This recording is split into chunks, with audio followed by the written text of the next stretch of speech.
Countryside, Anderson Square in Georgetown, and Centennial Towers in West Bay. And by the Ministry of District Administration, Tourism and Transport. Explore your history, explore your land, explore your sister islands. MedLab in Smith Road Plaza, your complete medical laboratory solution. Call 949-7331. Talk Today is proudly brought to you by Pirates Fest 2022. Stay in the know. Get the full event lineup at piratesfestcayman.com. And Savannah Pharmacy in Countryside Shopping Village. Convenient opening hours, including Sundays and holidays.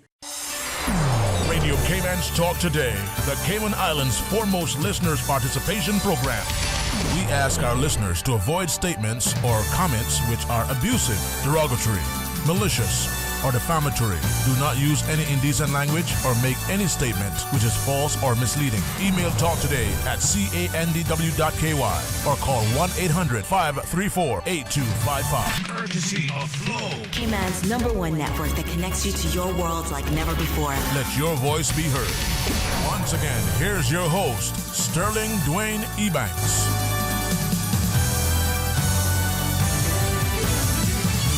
Hey, good afternoon and welcome. Thank you so much for joining us. You know what is a good thing about a Thursday? Well, that means that you had to see Wednesday and you can look forward very expectantly to Friday as well. So thank God for His mercies, blessings, grace, protection, and provision.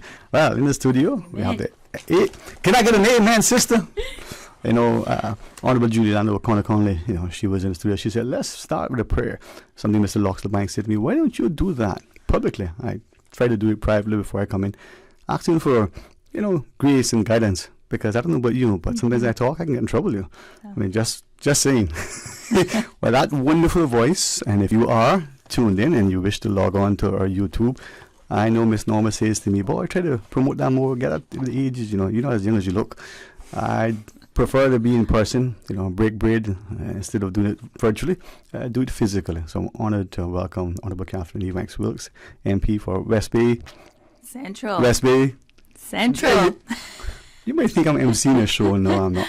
I want everybody to recognize two things, Miss Catherine. Thank you again so much for coming in. Thank you for having me. It is a very, very, very trying time in our personal lives, in this passage of human history. And sometimes we got to dig deep to find the joy. And a good friend just reminded me earlier, she said, listen, this is Cayman. This is not my home of birth, but it's the home I wish I could have, adopted 1,000 years before I did. There's so many blessings here, and we take so much for granted. And this is someone from the outside looking in who've come and contributed significantly to us. So I'm asking us who go back generations, who've been here for decades, who may have just come for, just come to the airport. This is their first time landing. Look around and give thanks and find out how we can positively contribute. Just my prayer for today, huh? I like that prayer. Thank you, Mom. Well, I'm glad that you were here, and I want to make good use of your time. So thanks again. Talk to us, because I got a lot of questions, but wow. Let me not get in trouble. Well, good afternoon, Dwayne. Thank you for having me on your show, and good afternoon to all of the listening audience. I'm excited to be here today, mainly just to talk about what we've been doing in the West Bay Central constituency in relation to events. Mm-hmm. And I'm mindful that although we use social media, to get a lot of our messaging out, a lot of our retirees and senior citizens, and then there are other persons that just don't subscribe to social media, that actually tune in and very much so. You're very popular in West Bay. Everybody, I could call you back. I'm listening to Dwayne. Thank you, my good people.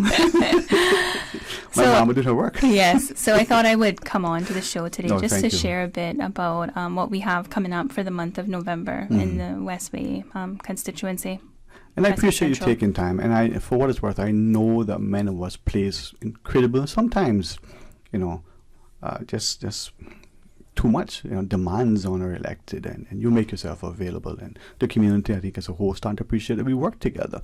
We find ways to build better bridges and make more lasting connections. And, it's often said that many hands make light work, and that's true. I agree. If we come together with the right heart. So I'm excited to learn from you, and maybe hopefully we can partner and put aside, whether we're, too busy justifiably, and put aside some time Yep. to contribute. So Yes. and each little bit that's done to make the community, that much more engaged and more positive, hopefully, we'll be more willing to see that we have a connection and take ownership. So for the district, for that constituency, what's some of the things we have going on? Well, Dwayne, one of the things that I've been trying to focus on with my team, probably since about July, August, is just trying to get back into a routine with our senior citizens and our elderly.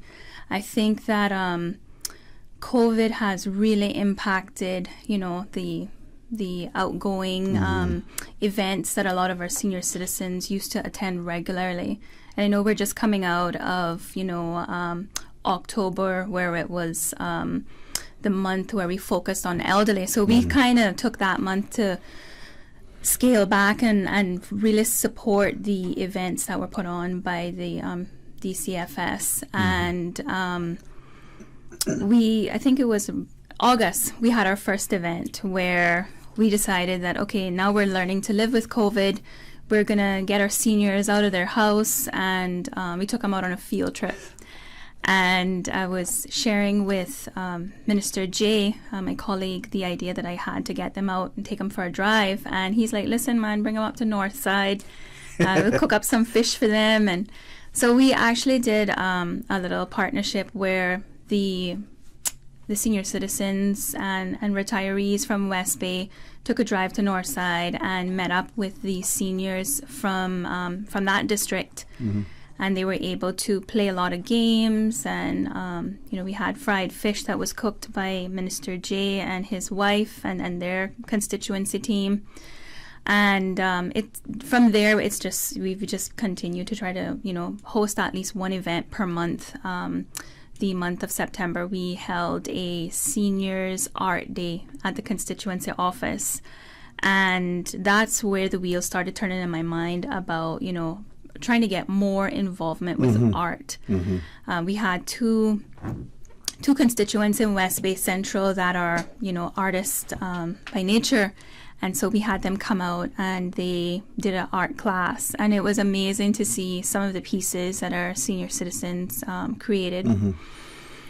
And so now we're here, it's November, and we're getting ready to go into a period of Thanksgiving.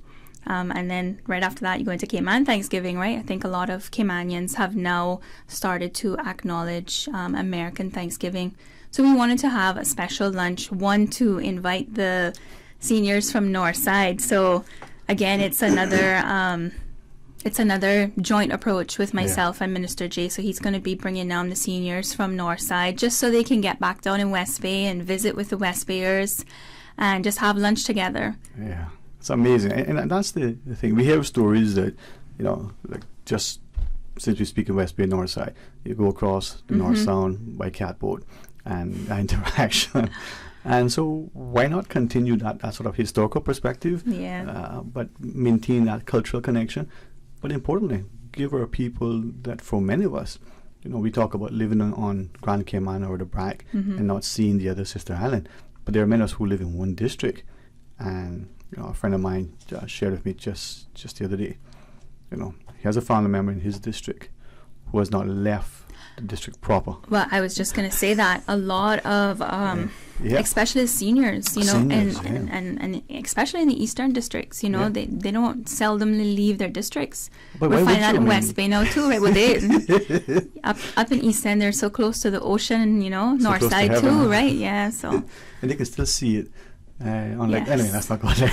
but that's so crucial. So thank you to and Mr. J for making that partnership. I know MP Isaac Rankin likewise shares a similar initiative. I was actually going to get to that point to say that even with the event that we had, Parliamentary Secretary Rankin brought some of his seniors from East End over.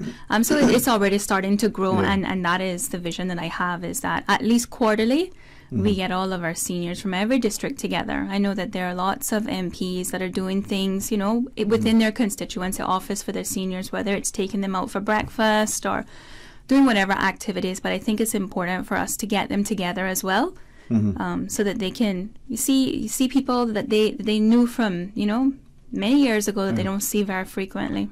And that level of fellowship, that Yes. interaction, it reminds them that they have purpose, that they're Exactly. loved, that they're respected, that there's a supporting mechanism. Yes. Because for some of them, thank God, they're still very independent. They can drive. But I've been driving all my life for the last 100 years. They don't want to. They shouldn't have to. They pull together. They Yes. go. They're being chauffeured. They're being given that level of love and respect and accommodation. And so it's absolutely fantastic. I don't think I'm talking at the school. So the events, and one in particular that you had, the little outing, Yes. just two of the participants, I think one family adjacent, so to speak, shared how wonderful it was, the food and the banter. I think It was really nice. It was really nice. What I enjoyed watching was a few of the seniors, after we'd had lunch, we decided we were going to play bingo. And I, at first, because it was actually Minister Jay's team that brought the bingo games, and I didn't appreciate how important that game was for the minds of the seniors. Because you're remembering things and you're looking around. So you had a few of the seniors like, "No, I don't want to play," until we started to roll out the prizes, and it was really good to see everybody getting excited about being able to walk away knowing that they had actually won a little prize. And again, just playing and interacting with each other, young and old. So it was really a good experience and something that I want to continue and grow throughout all the districts. I think what it did for me as I was listening to those two individuals share, as I say, young people, but that's only how they see themselves, and that's how I think they are, right? Because it's amazing the liveliness in their step, and that spirited approach that they have to things. And one of them, the gentleman, he said, despite the fact that we now have, he's very politically astute, just like many of our citizens, especially the elderly. They are. They have the historical context, but they also have that, sort of academic approach, as it were. He shared that we have the individual electoral sort of constituencies, but we're still a district. Exactly. And by extension, we're still a wider community, and having everybody come together, you get a minute to really appreciate what we have, man. So when we come back, Ms. Catherine, share with us. We'll pause quickly for the break, and you can tell us some more and hopefully grow that partnership. Yes. To our listeners, please stay tuned and join us right after the break. Busy, busy, busy. Feel like there's not just enough hours in the day.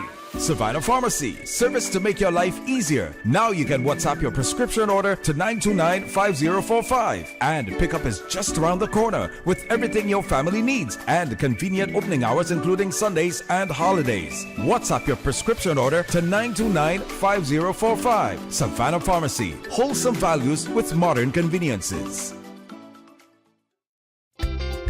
For medical lab services in Cayman, go straight to MedLab. For a full range of medical services, pleasant, clean and comfortable environment, no long lines and affordable fees, visit MedLab at the Smith Road Plaza. Open Monday to Friday, 8:30 a.m. to 5 p.m. and half day on Saturdays. Call 949-7331 to make your appointment. For medical lab services in Cayman, MedLab. Wouldn't it have been grand if you had purchased land 30 years ago? It may not be 2020, but a perfect vision has never been more clear. Cayman Brac and Little Cayman, poised for growth with an eye on the future. Your land, your history, your future. Discover all that our sister islands have to offer. And the whole island is one big party, party, party. Grand Cayman Pirates Fest is here. Taking over Seafarers Way. Saturday, November 12th, Georgetown events start at 1 p.m. with the cardboard boat race and water mermaids showcase. The pirates storm the streets at 3 p.m. followed by the float parade, national song and heritage costume competition, and fireworks show at 9 p.m. A full Saturday of thrills for the entire family, including 8 hours of food festival. Saturday, November 12th, the party takes over Seafarers Way. Afternoon till night. Come for lunch, party a bunch, and pirate the night away.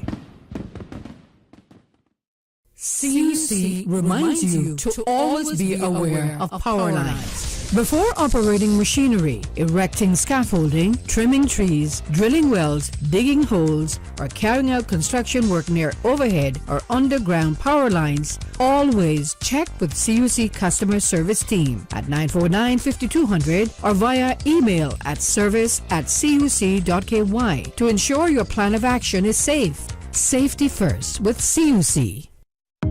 The Department of Agriculture would like to advise the public that appointments for Christmas abattoir services should be scheduled by November 30th. This can be done at the main office reception desk on Lottery Road, Bodden Town. To learn more about the DOA abattoir services, required information, and delivery dates, visit the Department of Agriculture on Facebook and Instagram or call 947-3090. Talk today. But I do have some questions. Talk today. Cayman Islands' foremost listeners participation program. Talk today. Because there are more questions than answers. What the public is saying. Waiting to take your calls right now. Sterling Dwayne Ebanks.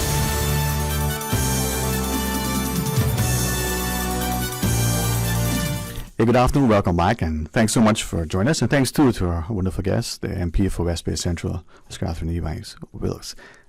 Arts and the idea that whether it's music, poetry, a demonstration of a cultural dance, or whether it's a recitation of something, or whether sometimes it's just people showing their creative expression through a painting or sculpture or otherwise. It's good for the mind, but it's also good for the society. So I'm glad the initiative. What do you share with us, man?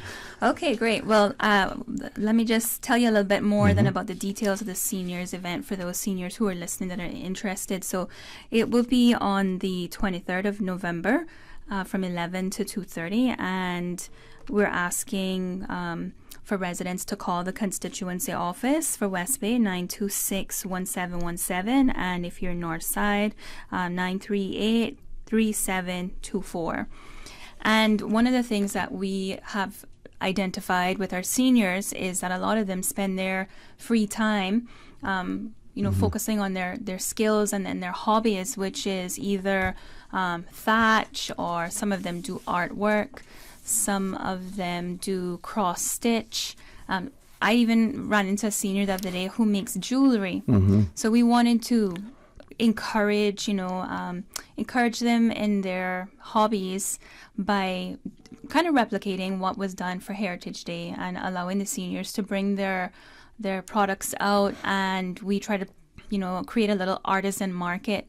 So after lunch, the seniors are going to set up little stalls where they're going to have their pieces, which will be for sale, and we're inviting the general public to come out and support them. Many of them want little pocket money to have for Christmas. It's a great opportunity to get gifts, especially for those persons that we send gifts to overseas.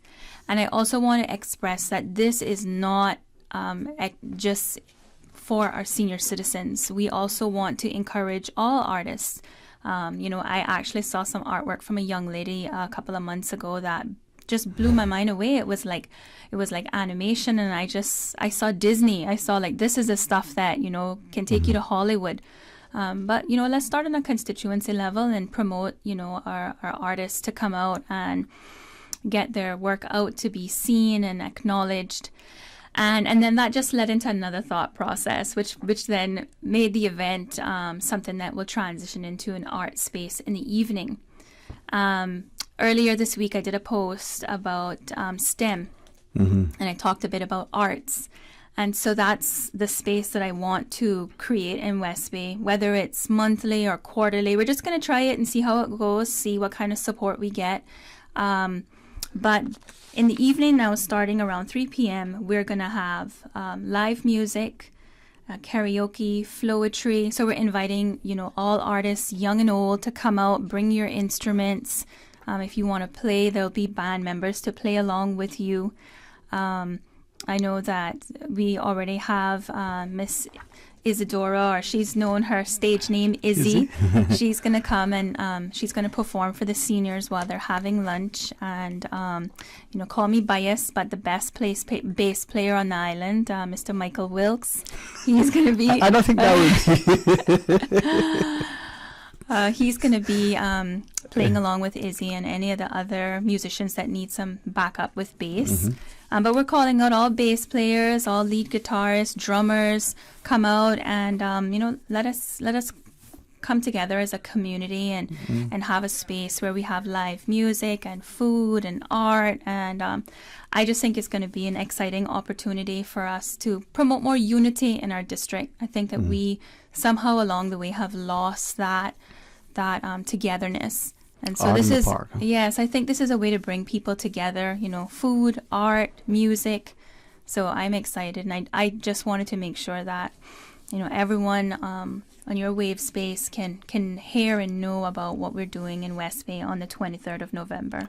And this, hopefully, as you sort of intimated earlier, can be something that is replicated in other districts. Yes. And then at some point, like so much, we can have cross-district interaction, collaboration. It doesn't have to be a competition, right? But we can have this continued celebration. And I like it. I like the fact that we travel to, the big sort of industrialized nations, go into their metropolitan areas and, they have large green spaces somewhere. Art in the park, they have jazz on the green, they have these events. Why not copy it if it's something that we can, make their own and enjoy it, give our people the thing. But even if not, why not invent it? Why not showcase it? Why not include our people? Exactly. So I like it.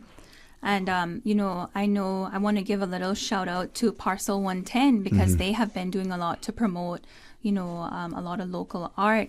And, I had a thought that if this is something that the people in West Bay, are happy about and will support, then, maybe we can have a discussion with Parcel 110 and try to get something going in West Bay where we have at least an art space, more regularly. Yeah.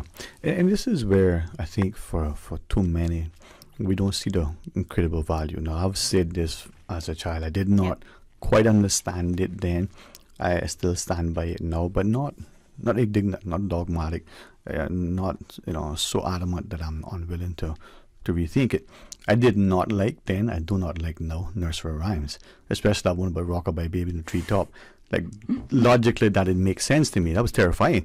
Why you gotta put a child in a bassinet, put him in a treetop, the damn thing break in the air, but it come down. So that didn't make sense. But a good friend reminded me of the creativeness that can come from that sort of thing. So I've looked at it and tried to put aside what is logical. And I share that to share that if we have an appreciation for the arts, we have a space where people can access the arts. Sadly, whether it's the school budget, whether it's your personal finance, whether it's a country, looking at, what was it, the word that we use, when governments have to be even more careful, austere measures. Those are the things that get cut.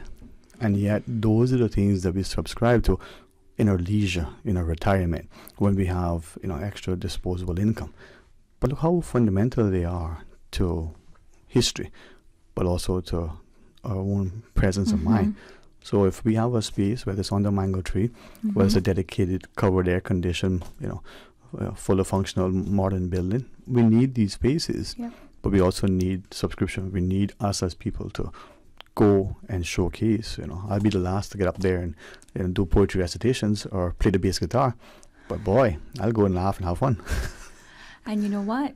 Gone are the days where this sort of thing is just seen now as something to do only for leisure. These are now income producing opportunities. Whether you're a musician now, before, even locally, a musician before would have to work a 9-to-5 job and then do music, do their gigs in the evening. But now we see where the space is growing, and I was actually very happy the other day to hear someone actually had quit their day job to focus on music, to build a musical career. So we see where that space is growing, and even with arts, Yeah. Before we just have people getting off a cruise ship and buying 1 or 2 pieces, but now we have, look at what's happening on the weekend. We have art that's going to be displayed in London, from Cayman. So we definitely see more of a growing of arts, and this is a way to promote it. I think that maybe in our minds as a society matures, we start to appreciate this. And I'm careful in this because I do not profess to be a sociologist, a historian, an anthropologist, none of those things. But if you're just conscious, you might actually be able to look and say, these are important. And if we develop, if we allow our people to access, if we encourage and nurture, then it's not just about the financial, very lucrative awards that will come. It's about that thing that connects generations. I love probably two bits of music. One I think is the very best, bar none. I don't say this to disparage any other national anthem or song, but our own. I sing it, not good, but to my heart, it is the best rendition, right? And I just love it. And when you listen to it, if you pick the words apart, each individual word, each stanza, it's just amazing, right? And then as I understand what it is, look at Manzibot in the sound, right? Beautiful. That to me, it's not just what the song sort of reminds us of. It's what the song tells, right? When you see Blue Squab Head, you understand when that catboat comes into the white hole, you know what has happened. It's a safe return. You see what is now available to you, and you understand how that makes that community thrive. We take those things for granted, right? And it's not because I love words and I look at the importance of words, but what are we doing when we move forward? Perhaps one of the in my mind, one of the icons of our district, but even of our society, Mr. Dalmin. Do we celebrate and showcase, his amazing contributions, right? And I guess I have a particular insight because him and Daddy were one and the same in the times, right? So, Ms. Catherine, to you, I wanted to read this what one of our listeners. I was inclined to share her name, but maybe you'll catch it. Can I read it as best I can verbatim? Please do. I won't try to imitate her, right? She says, "Girl, Kathy, I'm so proud of you." Now, this is an elderly, well, so I call her elderly. She's our senior. Say, better be careful. She's our senior. She was in the yard the other day picking fruits, climbing ladders, and she said, "I'm no spring chicken." But so they're engaged in their thing. And she's just going to bring her maracas, her birthday brought. And so this is something that resonates with us. Yes. So, girl, Kathy, I'm so proud of you, she said. That's the love that we feel, all right? We got to take the final short break, Ms. Catherine. Okay. When we come back, you can speak to us some more other events that you have coming up. Okay. All right. And then at 1 o'clock, we're going to leverage our internet connection and see if we can put that space to work as we welcome Ms. Emily Deco to our studio. So stay tuned for Talk Today. A caring and community spirit, cherished family and cultural values. These are some of the things that still embodies the Caymanian way of life in the Eastern Districts today. Savannah Pharmacy, your neighborhood pharmacy, located in Countryside Shopping Village, is delighted to offer products and services of real value. Whether it's catering to your family's medical needs or carrying apparel, gifts, and beauty products, Savannah Pharmacy provides you with more than just prescriptions. Remember, they're always just around the corner with everything your family needs and convenient opening hours, including Sundays and holidays. Savannah Pharmacy. For more information, call 946-3336. Are you seeking a bargain on furniture and household goods? Well, stop by the garage sale at 137 Couture Street off Walker's Road, 7 a.m. until 2 p.m. this Friday, Saturday, and Monday, as well as Saturday, November 19th. From living room furniture, clothing, house, and kitchenware, everything must go. This weekend, garage sale at 137 Couture Street off Walker's Road. If you need additional information, you can call 925-2705.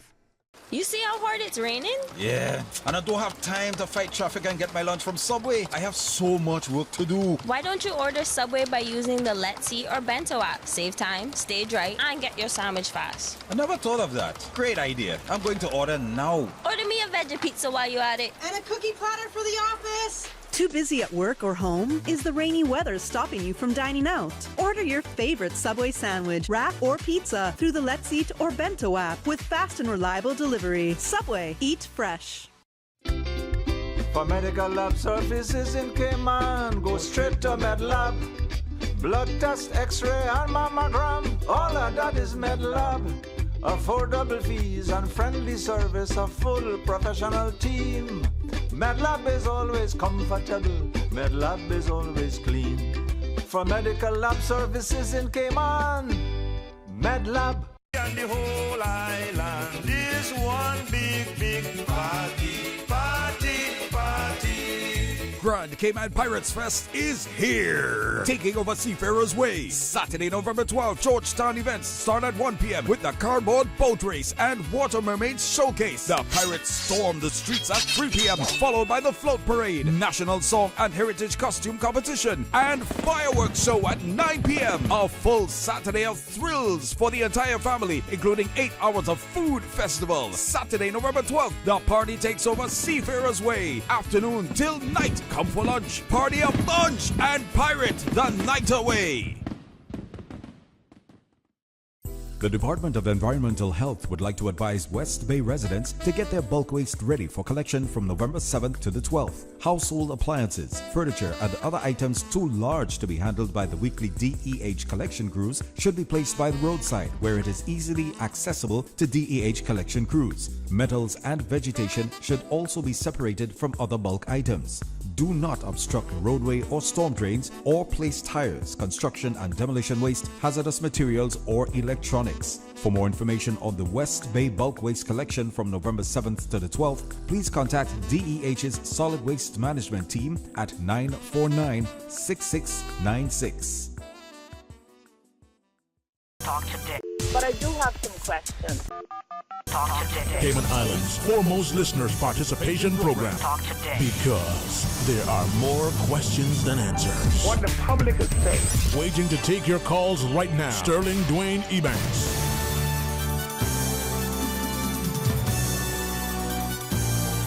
Hey, good afternoon, welcome back, and thanks so much for joining us. And in the studio, the MP for West Bay Central, Ms. Catherine Ebanks Wilkes, joins us. Not just community engagement, but through the arts in particular, you've been highlighting. So I know there are a number of things, and really excited that you take this time, use this platform to share with our listeners. So please, I'm listening intently. Well, just for those who are tuning in, who may have missed the earlier segment, we're just sharing a bit about our seniors Thanksgiving lunch that we're having on the 23rd of November at the West Bay Heritage Park from 11 a.m. to 2 p.m. During that time, we'll be having live music. And then after lunch, we'll be having some games and then a time of art display, art and crafts, which will be for sale to the general public. We're also inviting those who are in the community that may not fall in the category of being a senior, but you're artists of some sort. Please come out, bring your artwork, put it on display, and maybe someone may appreciate your art and want to purchase it. And then later on in the evening, we're going to have a space, Arts in the Park, which will be focusing on live music. So if you have musicians out there that just want to have a jam session, there's going to be, jam night, karaoke, flowetry. Had some I was listening. I actually went last night with my husband out to Cabana and was really enjoying some of the flowetry that was out there last night. Some of the artists are amazing. But yeah, so that's really what we have going on for November the 23rd. And I think we'll probably try to tie things up between 8 and 9 p.m. since it is a weeknight. But we didn't want to delay this any further because we're getting into the holidays and we want to make sure that our seniors and artists are able to get their artwork out so that, And you'll do that all on that day, the lunch and then so art in the lunch park. and it'll transition into an evening of, a space of music and arts. And I think this is where, as we listen to, recognizing how crucial it is to have those synergies and then so hopefully that day we can show the seniors that love that they want. I know one of our listeners had initially asked, and as you had answered, probably, where is the event? But it is that day. The Heritage Park, West Bay Heritage Park. So the seniors for lunch, and then we continue the art in the park into the evening. Yes. So music. Susan can come and be the celebrity of record. Yes, ma'am. Please do, Miss Susan. I'd love that. It's gonna be fun though. I'm glad to see that partnership. And thank you for sharing with us. And hopefully people will see that we can all contribute. Some of us in more ways and more often. Yes. Some of us may only be able to do, one little bit now and again. But every positive bit has a positive contribution. Exactly. What else you want to share with us, if anything else that you maybe want to relay with our listeners? Because there's a lot that's happening, and this time of year, lots going on. Yes, you're right. Lots is really going on. I guess I want to just touch a little bit more on, I think, just a little bit more about the arts.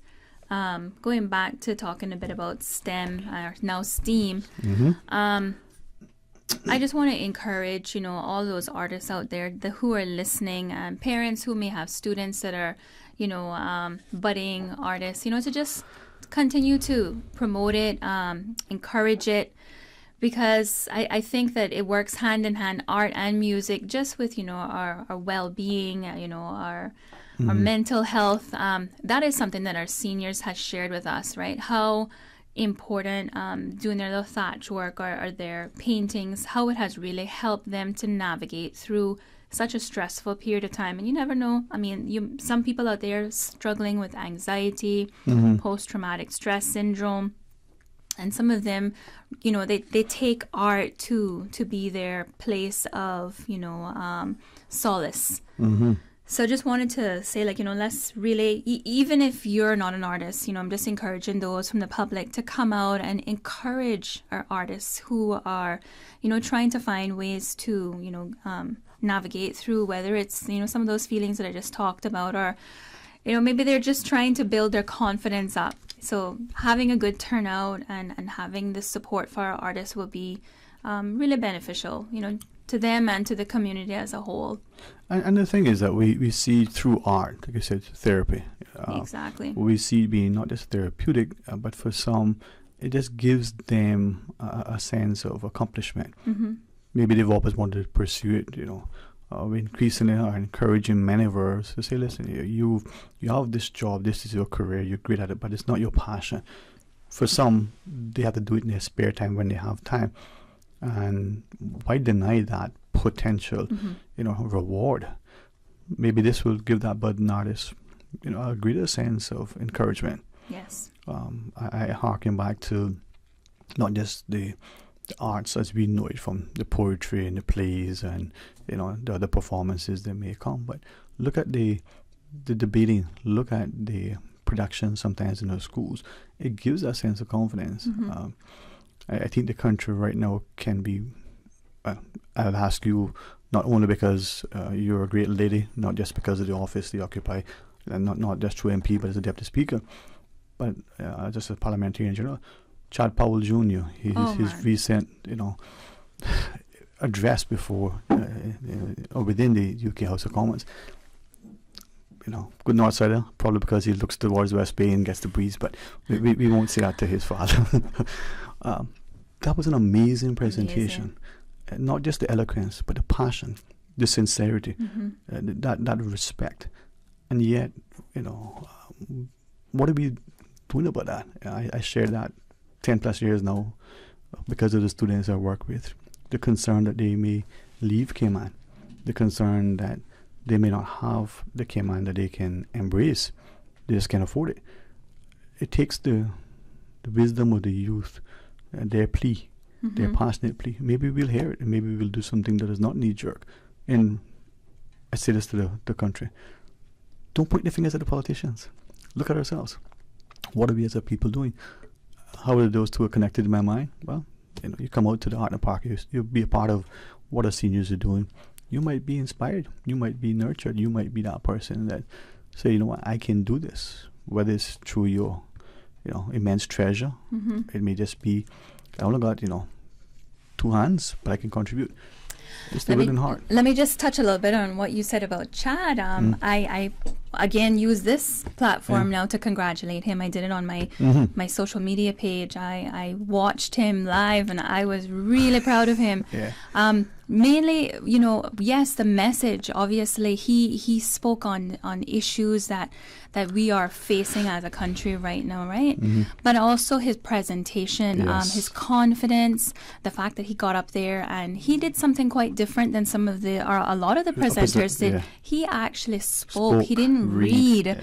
And I want to give a shout out to, the youth parliament of the Cayman Islands, because again, what we are seeing now is that our young people have opportunities that you and I didn't have, and so Chad has done something that no one else in the Cayman Islands has done. Right. He's gone and stood on the floor of Parliament in the UK and actually made a presentation to represent us, which says to me that he has already gotten quite a lot of experience for a budding MP, so there we go. So this is how we build leaders. Yep. And, for those of you who may not really see the importance of something like youth parliament, it's an opportunity and an avenue for us to, not just educate our young people on what parliament does or what it's about, but also to get those wheels turning in the minds of our young people to say, you know what, I can do this. That's this, right. It's not difficult. I like it.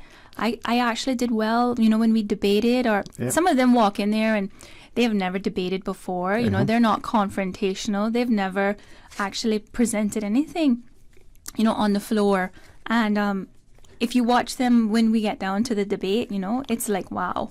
Well, I share something with you. Thank you for that. And again, this, I say it without apology. I don't say it to be inflammatory or disrespectful, but I won't shy away from it because I've had educators share that with me.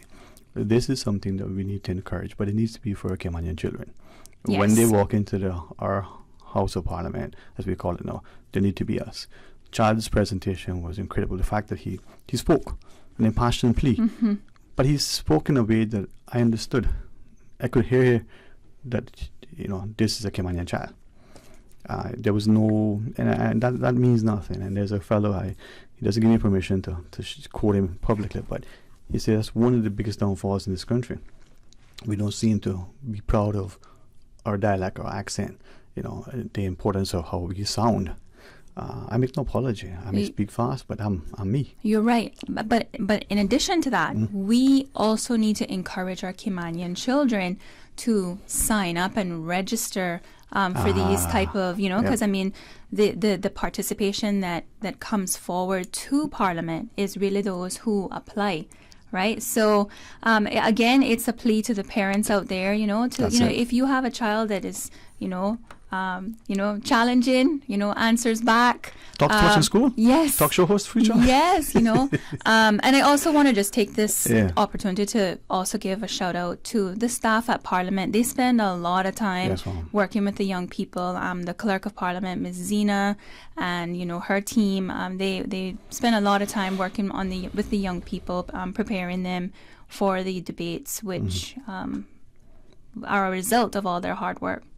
Well, Ms. Cathy, thank you for taking this opportunity, and we would like very much to invite you. I certainly would love to have been able to say to you, hey, can you come on at this date, but can I get back to you and see if your schedule would align to allow you to come back and share as you wish? Sure.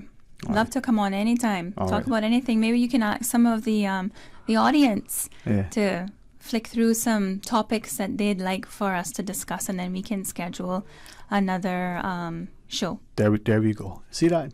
Always accessible. I say this with the greatest of love and respect. I want our people not to take for granted the almost seemingly unfettered access that we have to our parliamentarians, and to use that time appropriately, because I get in trouble with someone close to me that, I say there should be another commandment, thou shalt not waste time. Because that's the one commodity that no matter how much money you got, you can't buy a nanosecond. Can't get it back. All right. Once it's gone, it is gone. And so let's use that interaction as best as we can. Yes. Thank you very much, Mom. Thank you, too, for having me. May the rest of this day be a blessed one, and as weekend, unfolds, that it be productive, but also restful as well. Thank you, Dwayne. All right. Honorable Catherine Ebanks Wilkes. That Ebanks sounds good, eh? All right. MP for West Bay Central. We're going to pause and take a break. When we come back, Miss Emily DeCoux, hopefully we'll be able to access her, wonderful internet connection, and we can have a discussion with her. Another fantastic young Caymanian lady. She's my girl. And we're not going to say that she may be, anyway, you can leave that people. Stay tuned for Talk Today. From district to district, moving through the waters to Cayman Brack and Little Cayman. Your station, your voice. All things Cayman.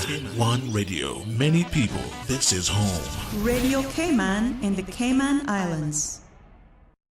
Today's biggest news. Radio Cayman. Your voice, your choice. Local, regional, international. This is headlines from Radio Cayman's newsroom. Today's biggest news. With your latest headlines, I'm Felicia Rankin-Solins. Following the arrest and charge of wanted man Justin Kyle Jackson earlier this year, a second man, aged 21 of Georgetown, has been arrested and charged with murder and possession of an unlicensed firearm in relation to the fatal shooting of Harry Elliott, which occurred on Monday, April 25th. The man appeared in court yesterday, November 9th, and was remanded into custody pending a further appearance on Friday, November 11th. In international news, KFC has apologized after sending a promotional message to customers in Germany, urging them to commemorate Kristallnacht with cheesy chicken.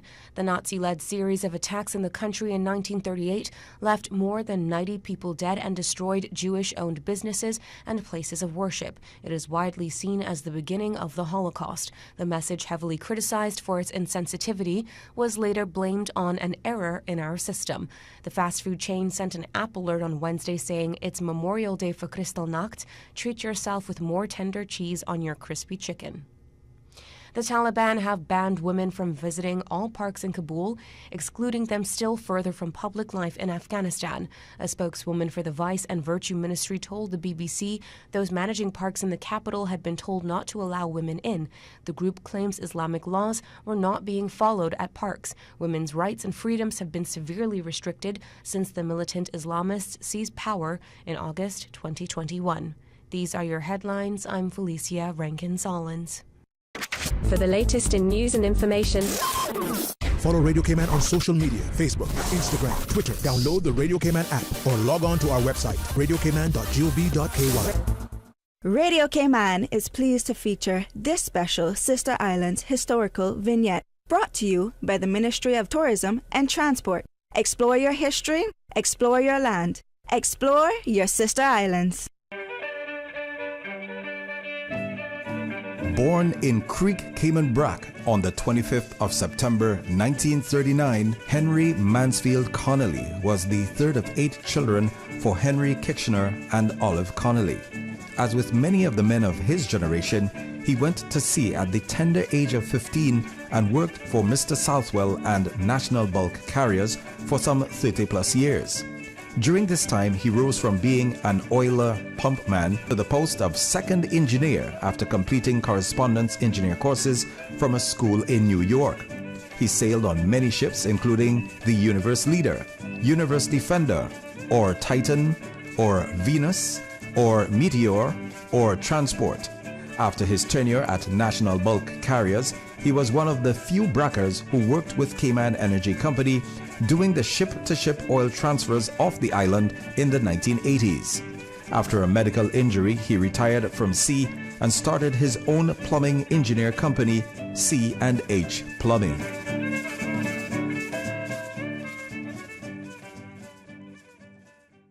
Radio Cayman is pleased to feature this special Sister Islands historical vignette, brought to you by the Ministry of Tourism and Transport. Explore your history, explore your land, explore your Sister Islands. Applications for Leadership Cayman 2023 are now open. Leadership Cayman is a 6-month intensive program that identifies and equips leaders with exclusive tools and information needed to take their leadership skills to the next level. Participants will receive exclusive insight from key decision makers and business leaders, create long-lasting connections while challenging themselves to make a difference in their community. Application deadline is Friday, November 11th. To learn more, visit leadershipcayman.ky. Talk today. But I do have some questions. Talk today. Cayman Islands' foremost listeners participation program. Talk today. Because there are more questions than answers. What the public is saying. Waiting to take your calls right now. Sterling Dwayne Ebanks.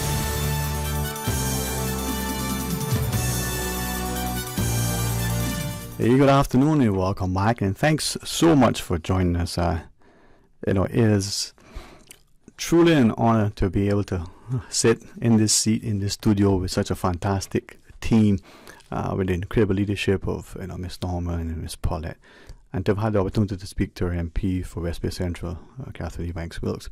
It just shows you where we're poised to, do great things. We work together.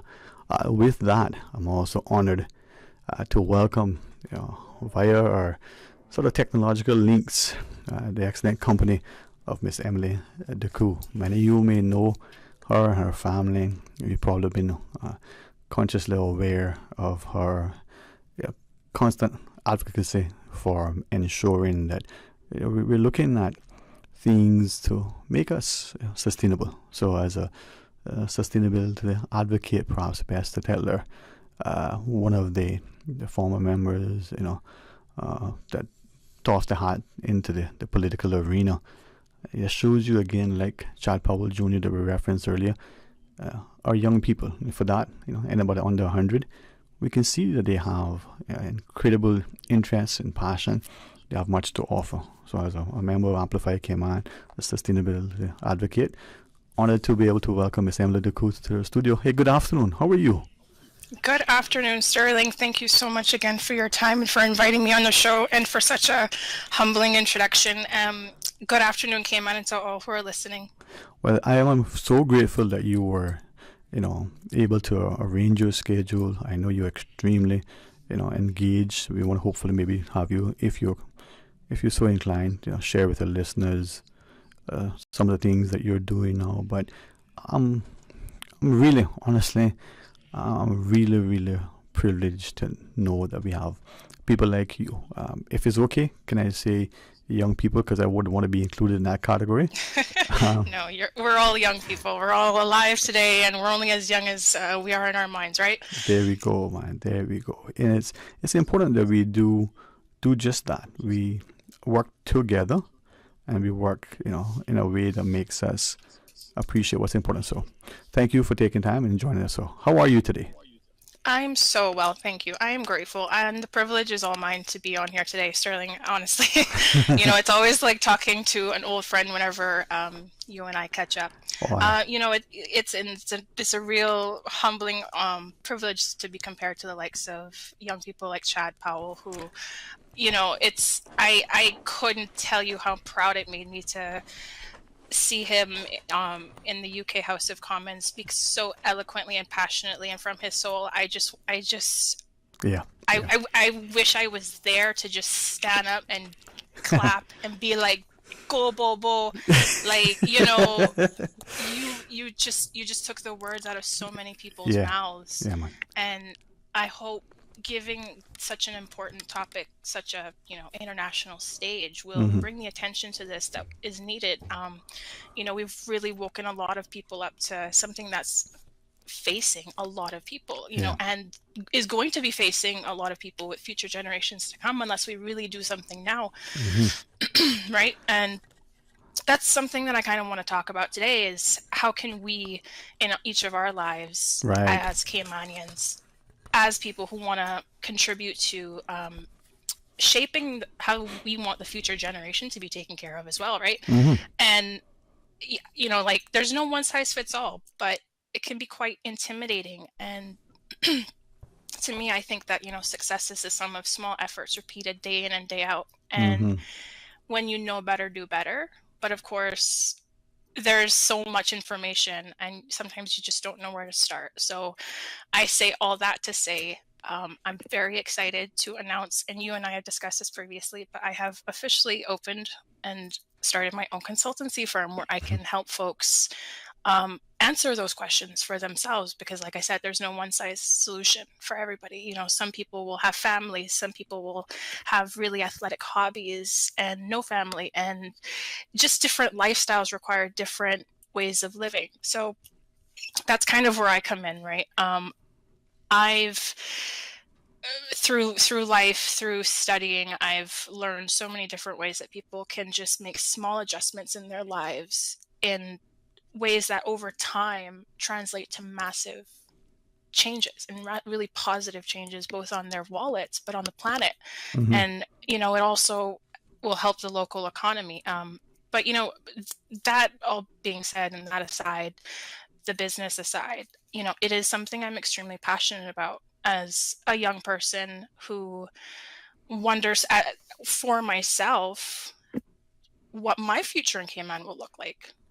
As someone who wants to support themselves, as someone who was a professional in the financial services industry for a decade and who still felt like, wow, I'm a decade in and I don't feel like I'm getting much progress in terms of settling down and being able to afford to settle down. And that's something we tell, or I was told, and my generation was told growing up, is that's the kind of profession you aim for, as accountants and lawyers and then those financial services industry professions. Excuse me. And, those are great. We need those folks in our society 100%. But we also need folks who have humble professions and who are not in any way shamed for that. There are lots of cultures around the world that regard work as worship. Their work is appreciated by all in society, and it's not. It would be looked down upon to look down upon that. If that makes sense. And I would like to start that to see that in Cayman more, if I'm being honest. There seems to be an attitude towards like, oh, don't go into anything to do with recycling or installing solar panels. You don't want to go out in the hot sun all day and be cleaning and that kind of attitude. And I wouldn't want to of course project anything, but that is the thing. I mean, there's nobody running around in my peer group, at least, who's proud to say, oh yeah, no, I work for I'm a garbage collector, for an example. But can I tell you, do you not all appreciate garbage collectors? Like, Yep. What would we be without them? Do you not appreciate the person who takes the time to prepare your food for lunch that makes your lunch hour 15 minutes shorter, perhaps? Like, or just, we need to think about professions differently for my peer group, but also for folks who are set into their careers. We need to look at, what are we doing?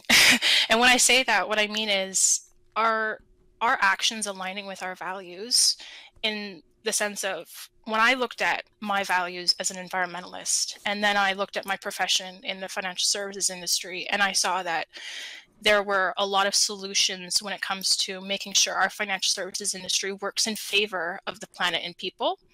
And these are known as environmental and social governance standards in the industry.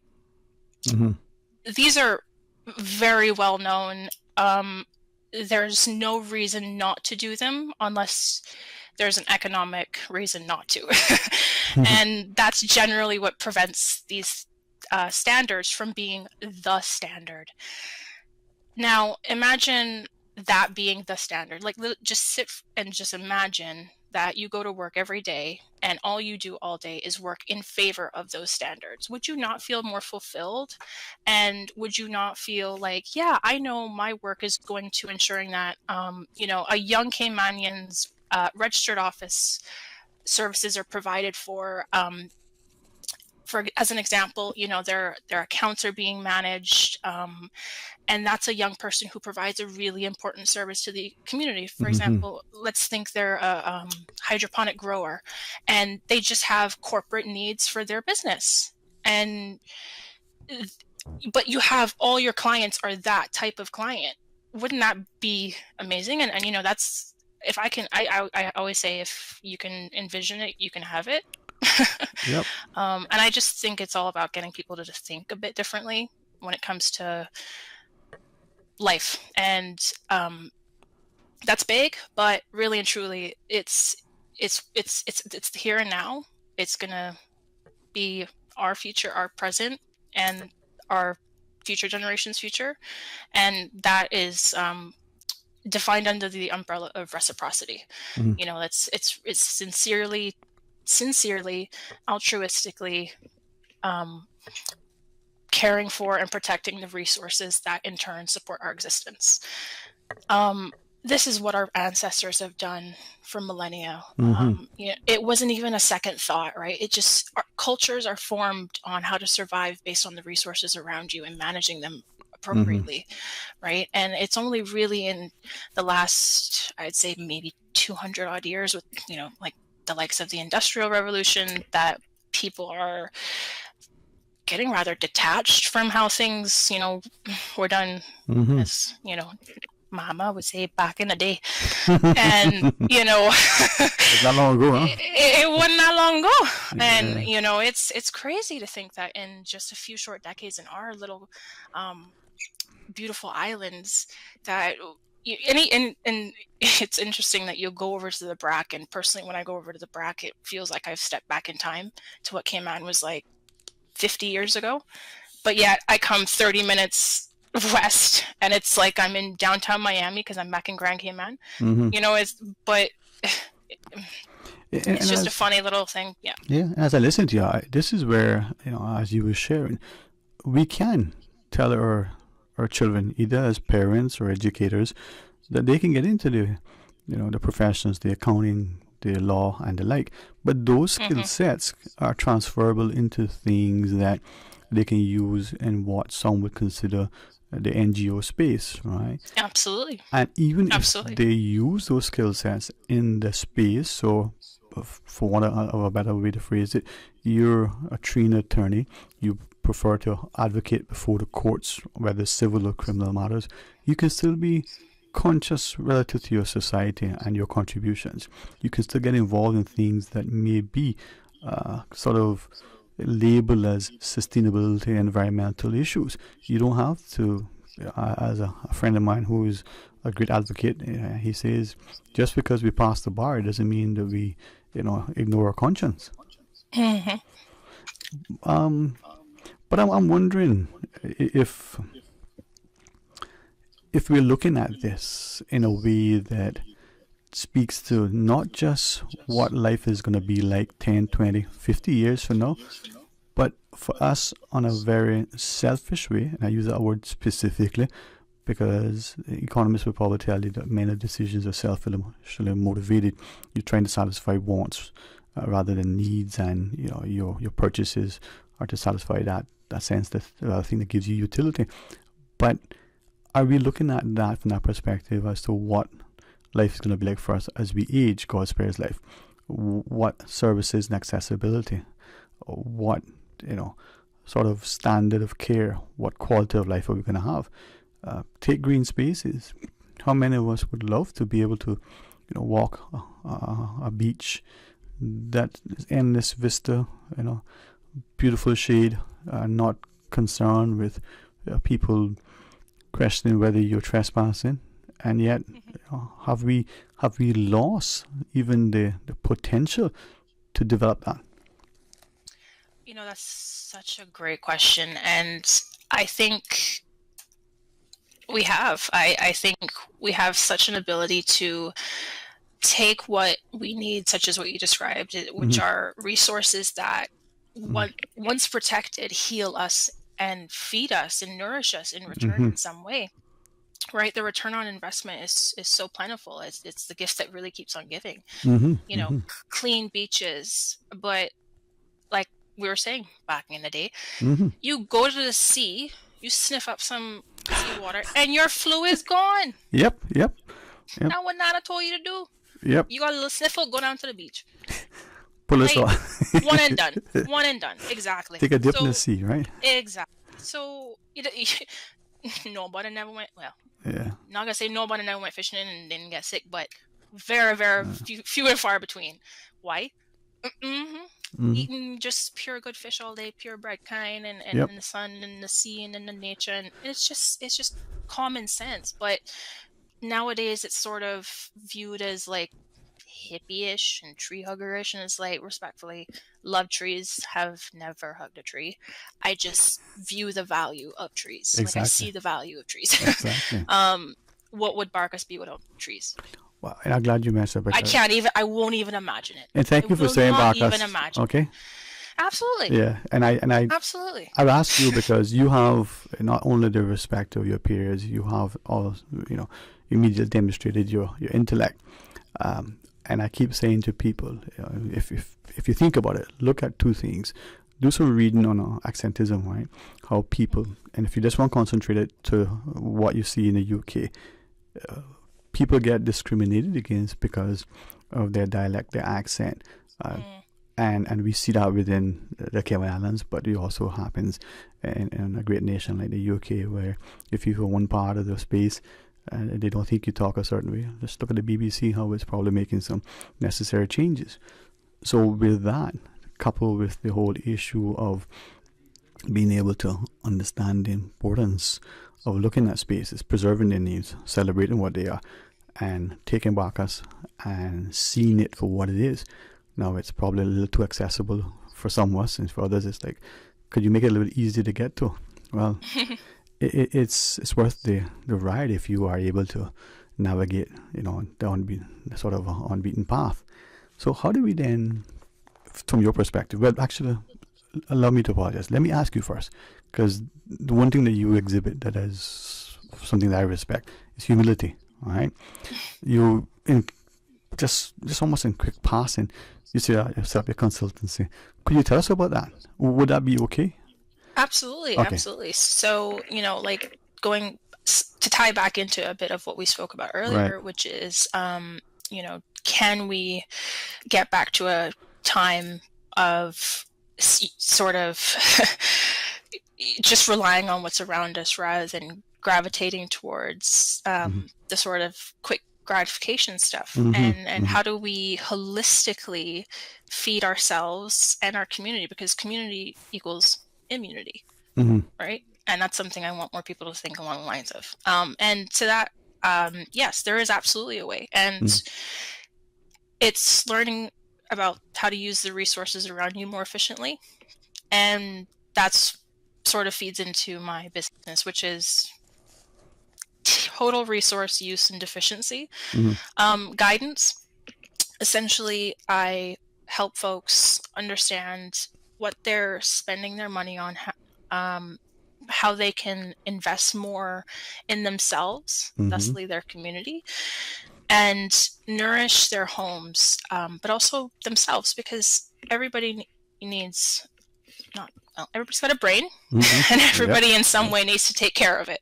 And I think a really great way to do that, but also to help continue our culture of, let's face it, bush medicine, and just relying on the resources around us,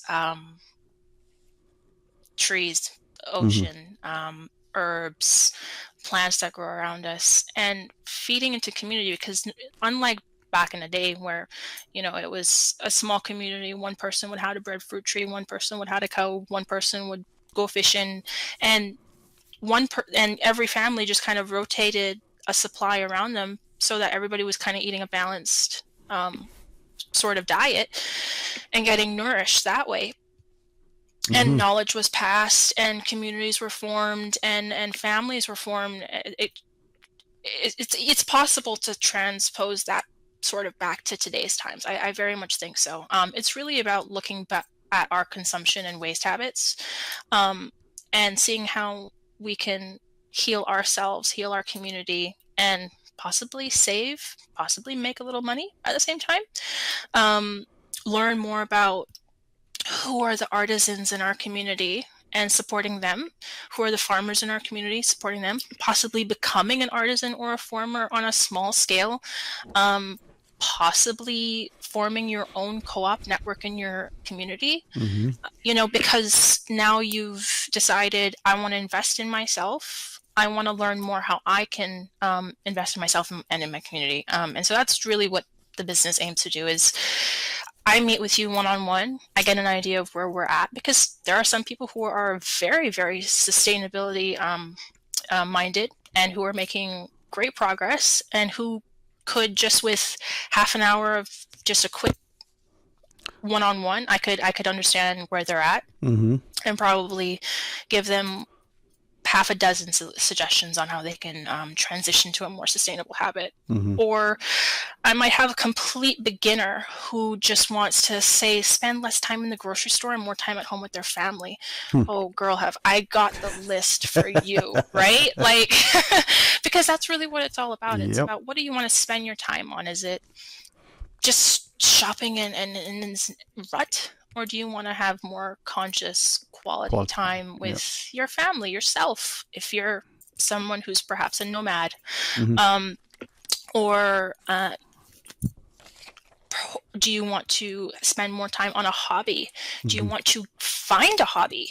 Do you want to work more with your hands? Like, it's just about sort of shaping what works for you, but sort of not just gravitating towards the typical, I want something, I'm going to go to the shop to get it. Let's like stop and think. Maybe I can research a different way, because now I've stopped and thought, oh, wait, perhaps my first go-to would have been, let's say I have an event coming up and my first thought is, oh, need a new dress. Let me go to the department store and get a new dress. Whereas perhaps now we should, if we pause, we might think, hey, why don't I go to just a consignment store and get something that's been pre-loved that I can maybe wear multiple times, not just for one single kind of specific moment. I'll save some money. I'll save resources, because now I haven't contributed to needing another thing to be made, another garment to be made.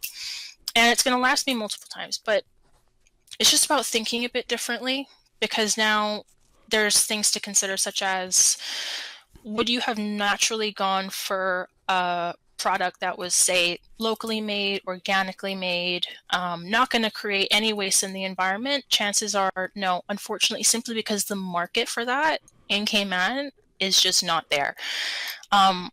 We really have to think about how we change the entire system holistically. And to do that, we have to start with ourselves as citizens, as consumers. And that's where I come in. I teach people, if they'll humbly allow me, to become better consumers, better citizens, participate in their own democracy, demand more from their policymakers who have the power to write policy that shapes how they act as a citizen and consumer, right? The systems of change are behavior, market, and policy. So all right. Well, targeting each. Yeah, sorry. No. When we come back from the break, I want to talk to you more about that and get people to appreciate that there is value and you can still contribute and be rewarded, but also sort of gratified within yourself. When you do these sort of things, it isn't just a measure of your paycheck.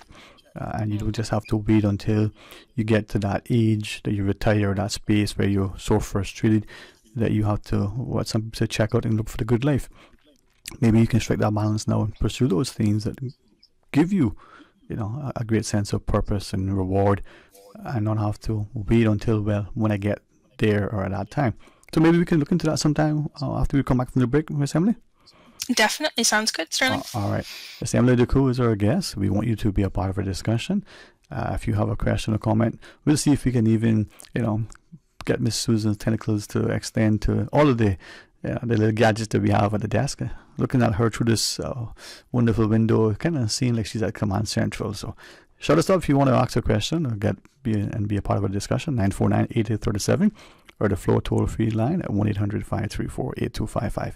Stay tuned. When you're craving something big, something tasty that gives you that lip-smacking satisfaction, something that hits the spot, there is nothing better than a footlong from Subway. It's pretty tasty. Filling and full of flavor. Try our new sweet onion steak teriyaki with a twist. Or the classic chicken teriyaki. Top it with green pepper, onions, cheese, and that sweet onion teriyaki sauce, all piled on your favorite artisanal bread. Satisfy that craving with a footlong from Subway. Fresh, delicious, tasty, meaty. Let's make it a meal with a drink, chips, and cookies. There is nothing better than a footlong from Subway. And the whole island is one big party. Grand Cayman Pirates Fest is here. Taking over Seafarers Way. Saturday, November 12th, Georgetown events start at 1 p.m. with the cardboard boat race and water mermaids showcase. The pirates storm the streets at 3 p.m. followed by the float parade, national song and heritage costume competition, and fireworks show at 9 p.m. A full Saturday of thrills for the entire family, including 8 hours of food festival. Saturday, November 12th, the party takes over Seafarers Way. Afternoon till night. Come for lunch, party a bunch, and pirate the night away. Explore your history. Explore your land. Explore your sister islands. The ultimate staycation experience. Your culture, your freedom. The land that time forgot isn't gone. It's your sister islands. Discover all that our sister islands have to offer. Did you know that ValueMed Pharmacy has a free online prescription service? Managing your health and medical requirements has never been easier with ValueMed. Simply visit value-medpharmacy.com. That's VALU-medpharmacy.com and click the Refill Prescriptions tab on our website. Fill in the information for new prescriptions or refills and choose your preferred pickup location. ValueMed on Walkers Road or Town. Then bring in your original prescription from your doctor when picking up. There's no need to stand in line and wait for your prescription. Save time and pick up prescriptions at your convenience by visiting value-medpharmacy.com. That's VALU-medpharmacy.com. The offices of dermatologist Dr. Dwayne Porter will be taking appointments from September 30th until October 8th at his Crew Road Clinic. Appointment slots are limited. Whether you're seeking advanced skincare, Botox, filler, cosmetic skin enhancements, or simply looking to reduce wrinkles, Dr. Porter offers a full-service dermatology and dermatological surgery practice. For more information, email dr.porterkman@gmail.com or call 946-9020 to book your appointment today. That is 946-9020. For medical lab services in Cayman, go straight to MedLab. For a full range of medical services, pleasant, clean and comfortable environment, no long lines and affordable fees, visit MedLab at the Smith Road Plaza. Open Monday to Friday, 8:30 a.m. to 5 p.m. and half day on Saturdays. Call 949-7331 to make your appointment. For medical lab services in Cayman, MedLab. Talk today. But I do have some questions.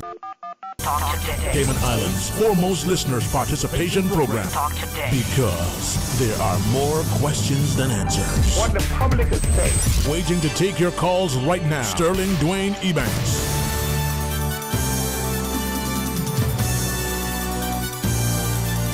Good afternoon, welcome back, and thanks for joining us in a quick preview at 1 p.m. To 2 p.m. We have excellent company of Miss Emily DeCoe. She's joining us, remotely. 2 o'clock after headline news, we got a chance to talk about some parenting workshops at the Clifton Hunter High School. But Miss Emily, thank you again for allowing us to speak to you, and through you, perhaps encourage more of our people to appreciate what we can do.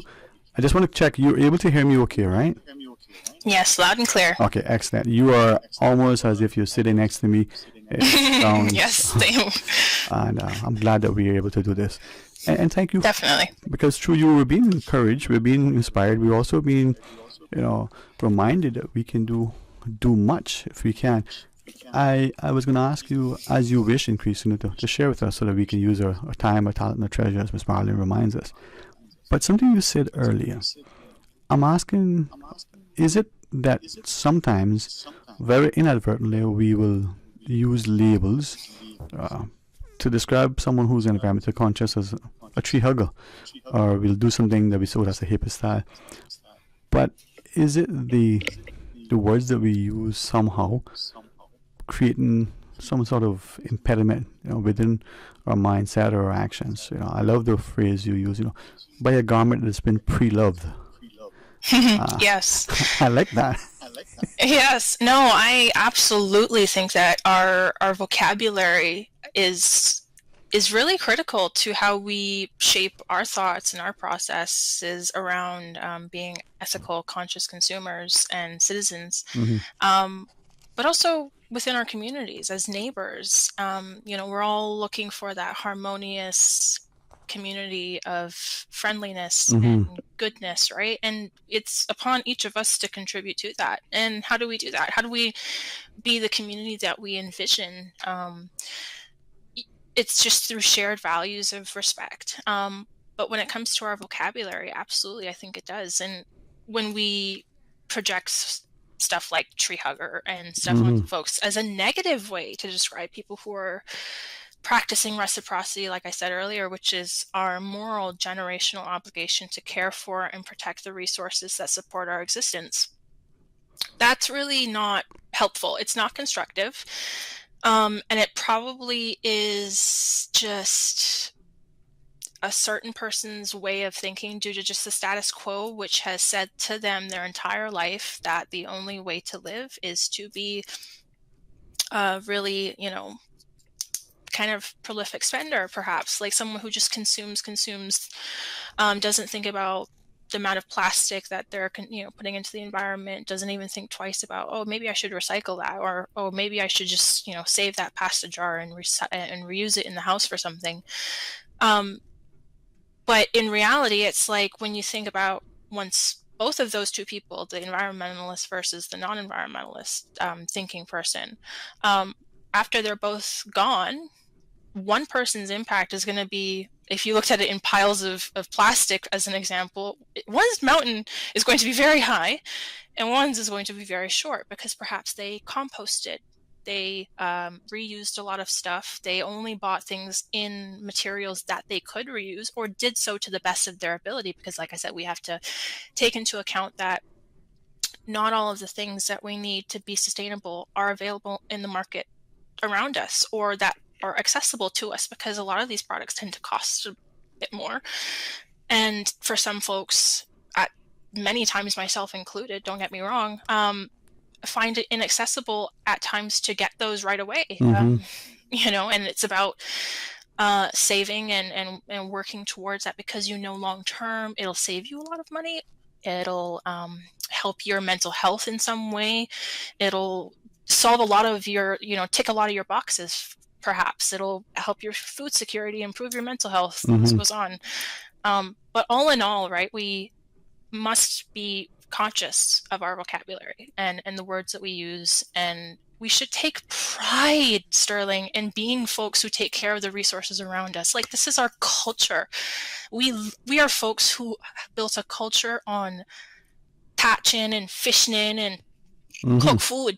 And how did we get there? Through protecting the silver-thatched trees, through protecting the waters, and through making sure the cows had good grass to eat and the conch had good healthy seagrass to eat, and just making sense so that we could have these things and they became our culture.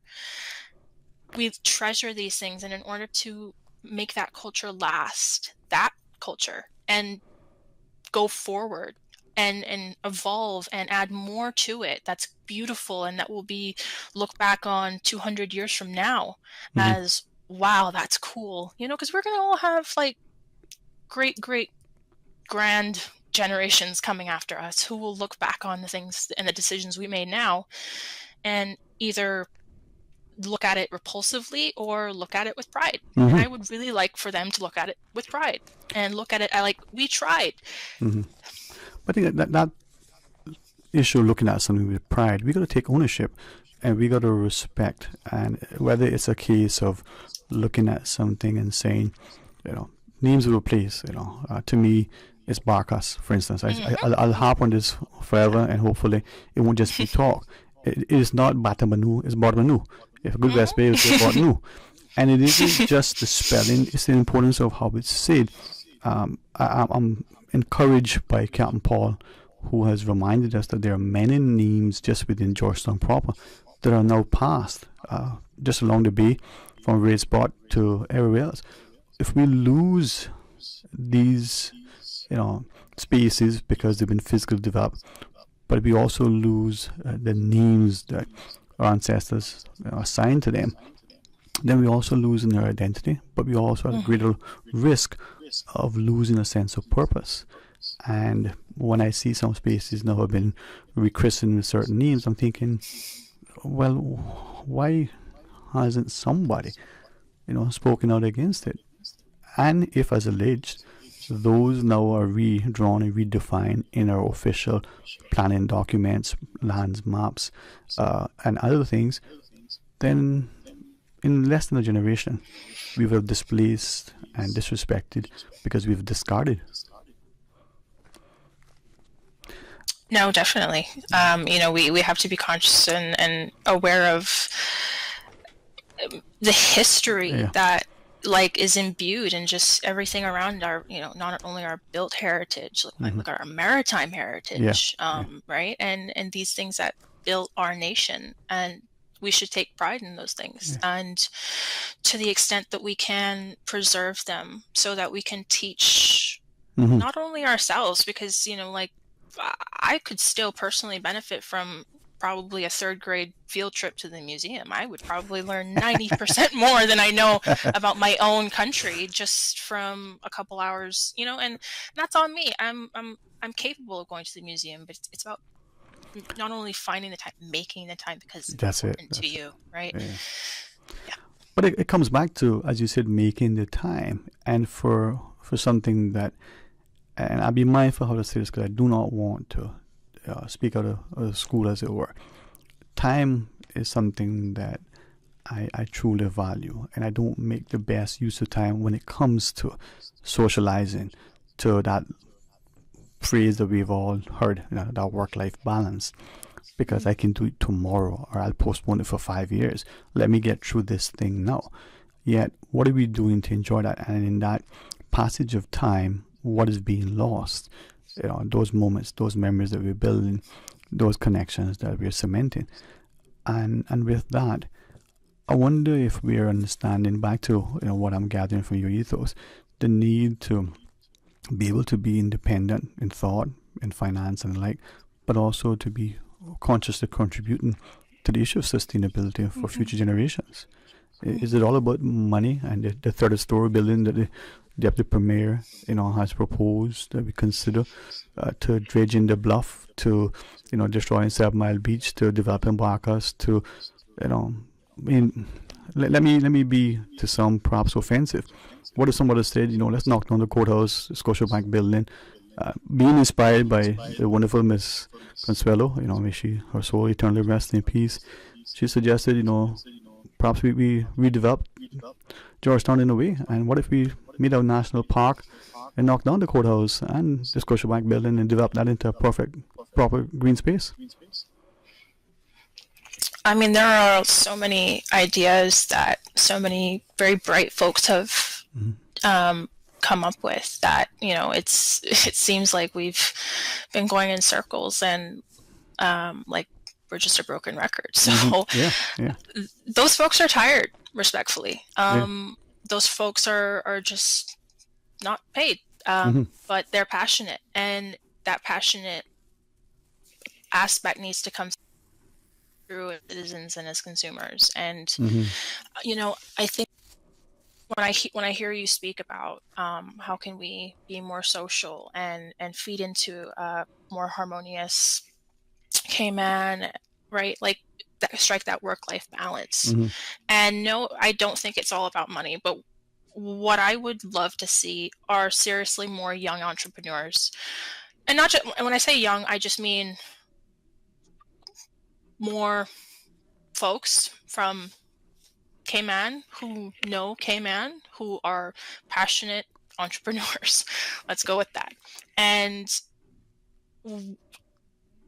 that's what they do. They when you are interacting with people who meet your needs in the sense of for your household, for your groceries, for your pharmacy, whatever, your health stuff, if these are your peer group, these are your friends, and you're interacting with them on a daily, weekly basis, you don't have to schedule time with them. They're the people in your society, and you're interacting with them on a daily basis. But if you think about now, chances are, I know in my peer group, they're all in cubicles. We have to schedule time. It's like once every 3 months, we might be able to schedule a brunch when the stars align. And that's ridiculous. None of us live 20 minutes apart from one another. It's crazy. So But that being said, every one of my friends has a really strong passion that they would love to get into a side hustle. So maybe one has, a photographer, one's an auto mechanic, one a car wash guy,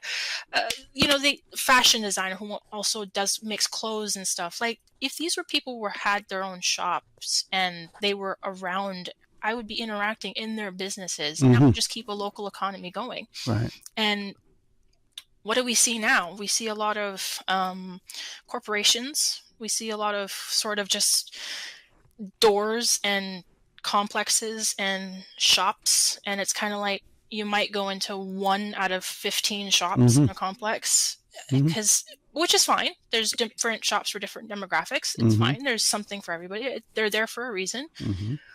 But I would love to go to a hairstylist who, for example, I would love to go and just shop for stuff and feel good knowing that it's contributing to my local economy. That friend of mine, and even if I never went to school with them, because Cayman's small, even if they're whatever, then it makes me feel good, because like they are doing the same thing. They're supporting others. They're supporting local farmers, and it just makes everything go around, because that's just the way that the world spins, right? It spins. It doesn't exactly. It turn. Right. And yeah. To what you shared, I'm thinking that we can see it in those who move into a new space. So let's just use the Cayman context. Someone who has come here from somewhere else, and maybe they're tired of the hustle and the bustle. Maybe they're given an opportunity because they're in that new space. And I'm wondering to what extent we're understanding the importance of, because we occupy that space, the need for us to draw alongside that person, instead of this thing being a side hustle while they go to their day job. This become their primary focus because it is their driving passion. How do we make that transition so that they understand that they're not MP Ebanks Wills, as she was sharing with us earlier? She talked about someone who is going to pursue the artistic endeavors. Why does that have to be such a major sacrifice in such a small community when seemingly many people, again, let's use the examples, who come here and they've parlayed their passion, their ability into a very rewarding, whether financially as well, and satisfying endeavor, and not have to be worrying about how they're going to pay the bills. Now, if you can do that in a new land, should you not also be that in your own land? No, I absolutely hear you loud and clear, and that's a question I've asked myself a lot too. And that, to me, boils down to the resources that folks here have. Do folks here have, is it a part of the curriculum to teach people their own culture here? As far as I know, no. It's something you have to pursue independently. You may have to, which is, don't get me wrong, those are great. I adore the National Trust courses held at the different areas that teach me about how to make sour cake, etc. And I personally just think that these are things that should be taught in the school and grow with each student, how to use and rely on the resources around you in every way if possible. Not like how to identify resources around you. If you just look at a forest, you might just see trees, but if you know how to identify, oh, hey, wait, that's actually something I can build a house with. That's a tree I can brew bush medicine and heal my family with and myself with. That's and the list goes on. That's something that people are not taught. And a lot of folks who come here are taught in their own countries. It's like it's not even a second thought. It's just what they know. They know how to manage and care for the resources around them. So they come to Cayman and they see, wow, there's so much potential here, because there truly is. And so it's about teaching our own people how to utilize and harness that potential for themselves, to benefit themselves, not only for themselves, but for that generational wealth long term for future generations. You have folks who maybe, let's look at housing. It's really, really hard to think about affording housing in Cayman for folks in my generation, and as that's the peer group I'm speaking on behalf of. But if we can afford perhaps to buy a piece of land and let that sit, but hey, if enough of us do that, we can not only conserve raw land, which is biodiversity, it's just the fact that it's land in the Cayman Islands, for what will be the cost of a house, right? Unfortunately, a piece of land might cost you what a house cost you 10 years ago. No, because so many people, like I said, have come here and seen the potential that the available resources to us are getting so diminished so quickly. We really need to learn how to harness them. And I think where my business can step in is to teach people, and I will, to the best of my ability, teach people how to utilize the resources around them and show them resources that will help them find more resources, because I don't know it all, humbly, but I know a lot of things about how to be more sustainable. Right. And like we said earlier, everybody can do a couple small things. When you measure that over the course of a lifetime, that really does add up. That's right. There's a really great quote that says, "Oh, it's just one straw," said 7 billion people. Yeah. But then there's another really great quote that says, "Success is the sum of small efforts repeated day in and day out." Yeah. So that's it. Yeah. We're familiar with the insidious creep, right?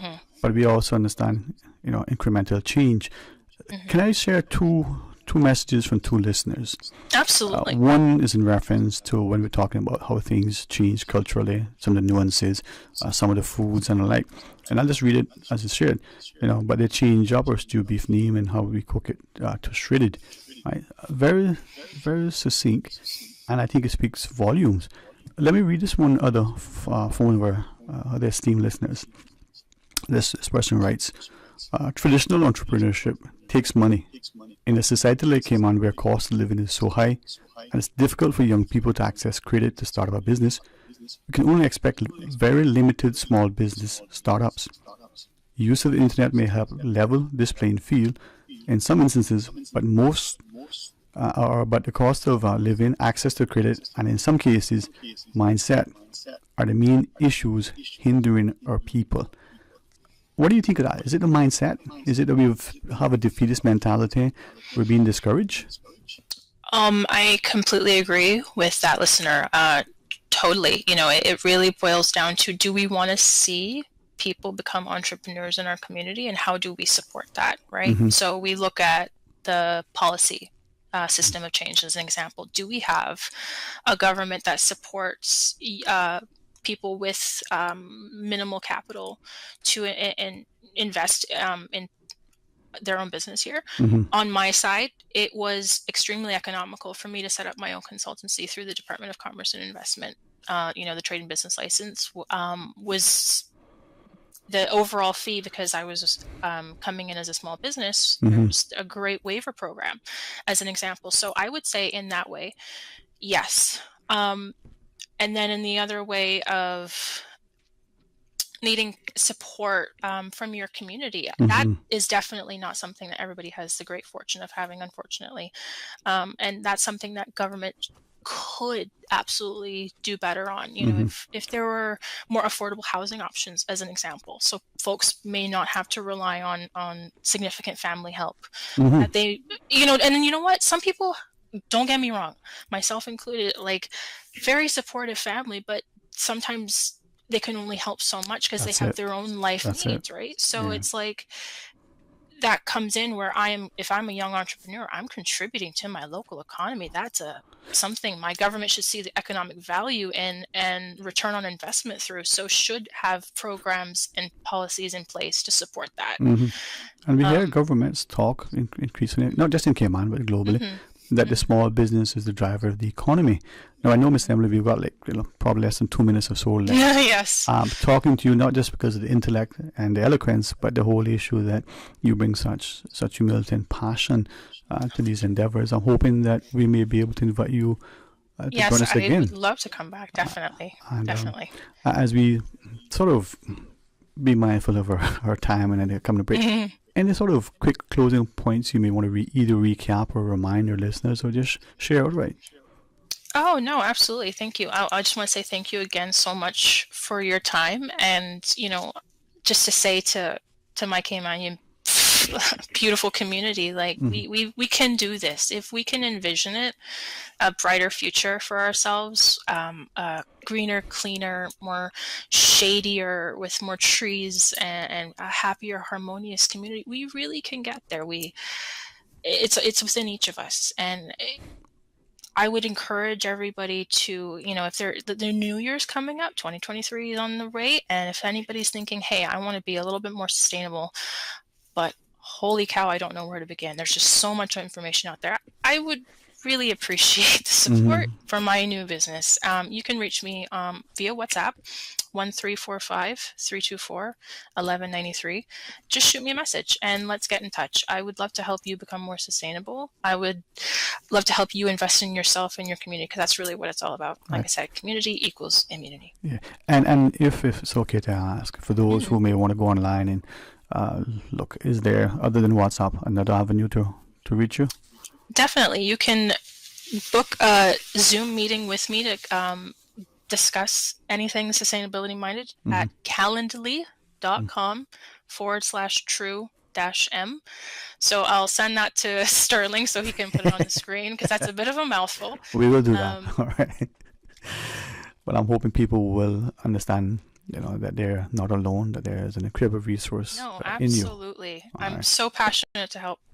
So please don't hesitate to reach out. And you know what, like my services, I really am passionate to share them, and they're very accessible, because that's how it's unhelpful. It's not constructive unless the services are accessible. There you go. So please do get in touch. All right. We'll make it happen. Thank you very much for taking Thank this you time. again too. Looking forward to chatting with you again in this public space. And may I extend, even though it's a Thursday, a wonderful, blessed, safe, productive, and enjoyable weekend, and for the rest of the day as well. Thank you so much, and likewise. Take care. Thank you. I'm going to pause, and when we come back, get a chance to chat some good folks in relation to parenting workshops being offered at the Clifton Hunter High School. Please stay tuned for Talk Today. And the whole island is one big party, party, party. Grand Cayman Pirates Fest is here. Taking over Seafarers Way. Saturday, November 12th, Georgetown events start at 1 p.m. with the cardboard boat race and water mermaids showcase. The pirates storm the streets at 3 p.m. followed by the float parade, national song and heritage costume competition, and fireworks show at 9 p.m. A full Saturday of thrills for the entire family, including 8 hours of food festival. Saturday, November 12th, the party takes over Seafarers Way. Afternoon till night. Come for lunch, party a bunch, and pirate the night away. Busy. Feel like there's not just enough hours in the day. Savannah Pharmacy, service to make your life easier. Now you can WhatsApp your prescription order to 929-5045. And pickup is just around the corner with everything your family needs and convenient opening hours including Sundays and holidays. WhatsApp your prescription order to 929-5045. Savannah Pharmacy, wholesome values with modern conveniences.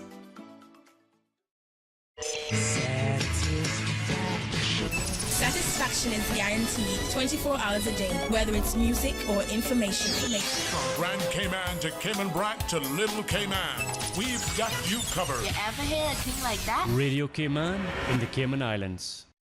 Today's biggest news. Radio Cayman. Your voice, your choice. Local, regional, international. This is Headlines from Radio Cayman's newsroom. Today's biggest news. With your latest headlines, I'm Felicia Rankin-Zollins.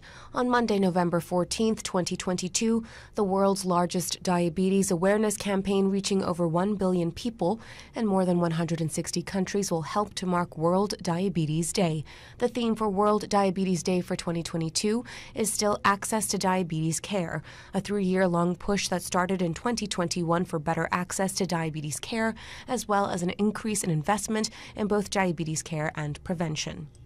In international news, Elon Musk has told Twitter staff that remote working will end and difficult times lie ahead, according to reports. In an email to staff, the owner of the social media firm said workers would be expected in the office for at least 40 hours a week.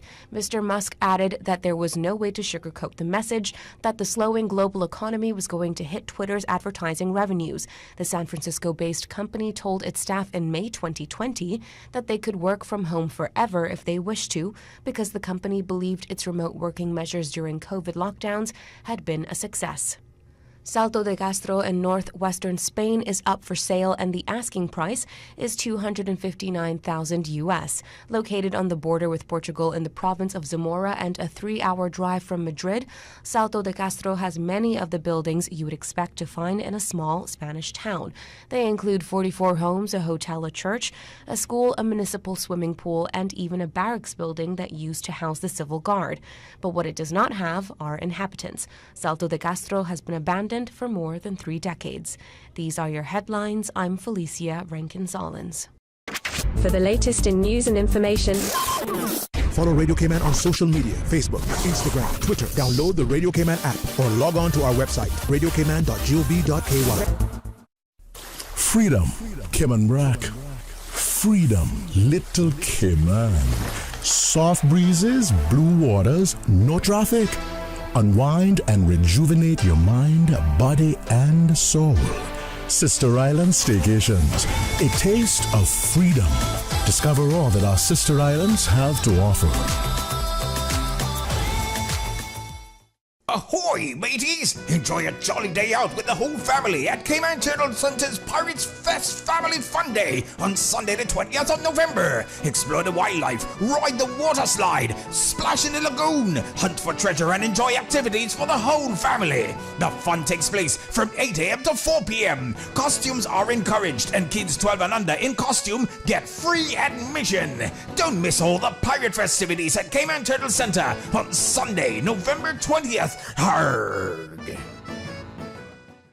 A caring and community spirit, cherished family and cultural values. These are some of the things that still embodies the Caymanian way of life in the eastern districts today. Savannah Pharmacy, your neighborhood pharmacy, located in Countryside Shopping Village, is delighted to offer products and services of real value. Whether it's catering to your family's medical needs or carrying apparel, gifts, and beauty products, Savannah Pharmacy provides you with more than just prescriptions. Remember, they're always just around the corner with everything your family needs and convenient opening hours, including Sundays and holidays. Savannah Pharmacy. For more information, call 946-3336. Hello, Cayman Islands. This is Carly Davis. Come and enjoy an evening of thanksgiving and praise at Cayman Gospel Fest on Saturday, November 19th at the Lions Center. Come see Cayman's best performers and church choirs. My band and I will be there. Admission is free. See you Saturday, November 19th at the Lions Center with Cayman Gospel Fest. You cannot afford to miss it.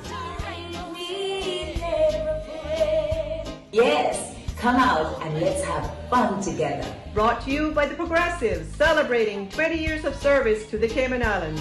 And the whole island is one big party, party, party.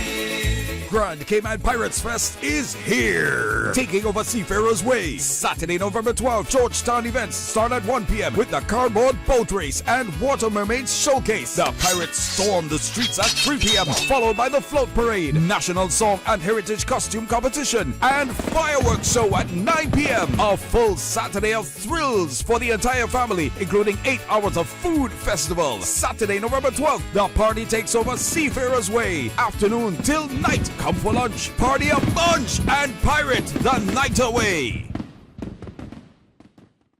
Talk today. But I do have some questions. Talk today. Cayman Islands' foremost listeners participation program. Talk today. Because there are more questions than answers. What the public is saying. Waiting to take your calls right now. Sterling Dwayne Ebanks.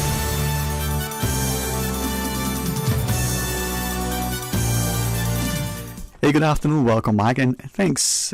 Today in my mind has been sort of posited as a thoughtful Thursday, and every Thursday I try to do the same as I would every day, and today especially has been extremely productive. I'm honored to be able to, end our closing segment in a most positive and productive way as we talk about parenting workshops and partner with our friends and family over at the Clifton Hunter High School with their, acquiescence and certainly through their guidance and direction. We get into our discussion, we'll talk about it. But perhaps, Miss Denise, start with you first. You know what I asked of you, and publicly, then to Michelle, a brief intro, name, title, occupation. Give me your phone number. Just kidding. I just pull that microphone close to you, ma'am. Pretend that you're the pugilist at the boxing gym, and let's get into it. A wonderful intro to you first, so that we can use it as we wish. Yeah? Denise Casserly, educational psychologist with Department of Education, and I'm assigned to Clifton Hunter High School. Okay, Miss Michelle. Hi, my name is Michelle Powell. I'm a parent of 2 girls at the Clifton Hunter High School. You know, and thank you for doing that. And I want the listeners to appreciate that we bring not only the academic, the sort of job assigned, but there is a partnership. And Denise, through you, we see this partnership with the parents and with the school, and sort of strengthening and aiding and assisting our children. If you would tell us why we doing, what was the impetus and how it's going? Oh, the impetus. Okay, so these, by and large, the parents that we're very focused on are the kids who struggle emotionally. They're vulnerable, and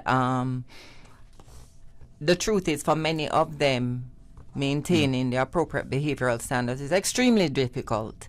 However, so it can involve a lot of calls to parents, and we were having a very hard time in light of the responses of parents. It was very negative, though we understand, that they're coming from a place largely of fear, right?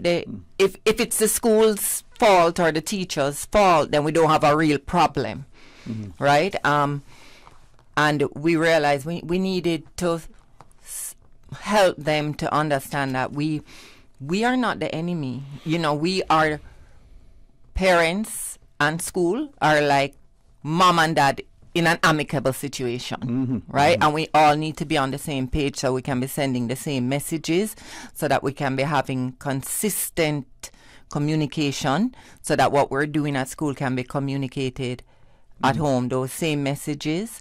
And we also respect very, very much that parents can't do what they don't know how to do.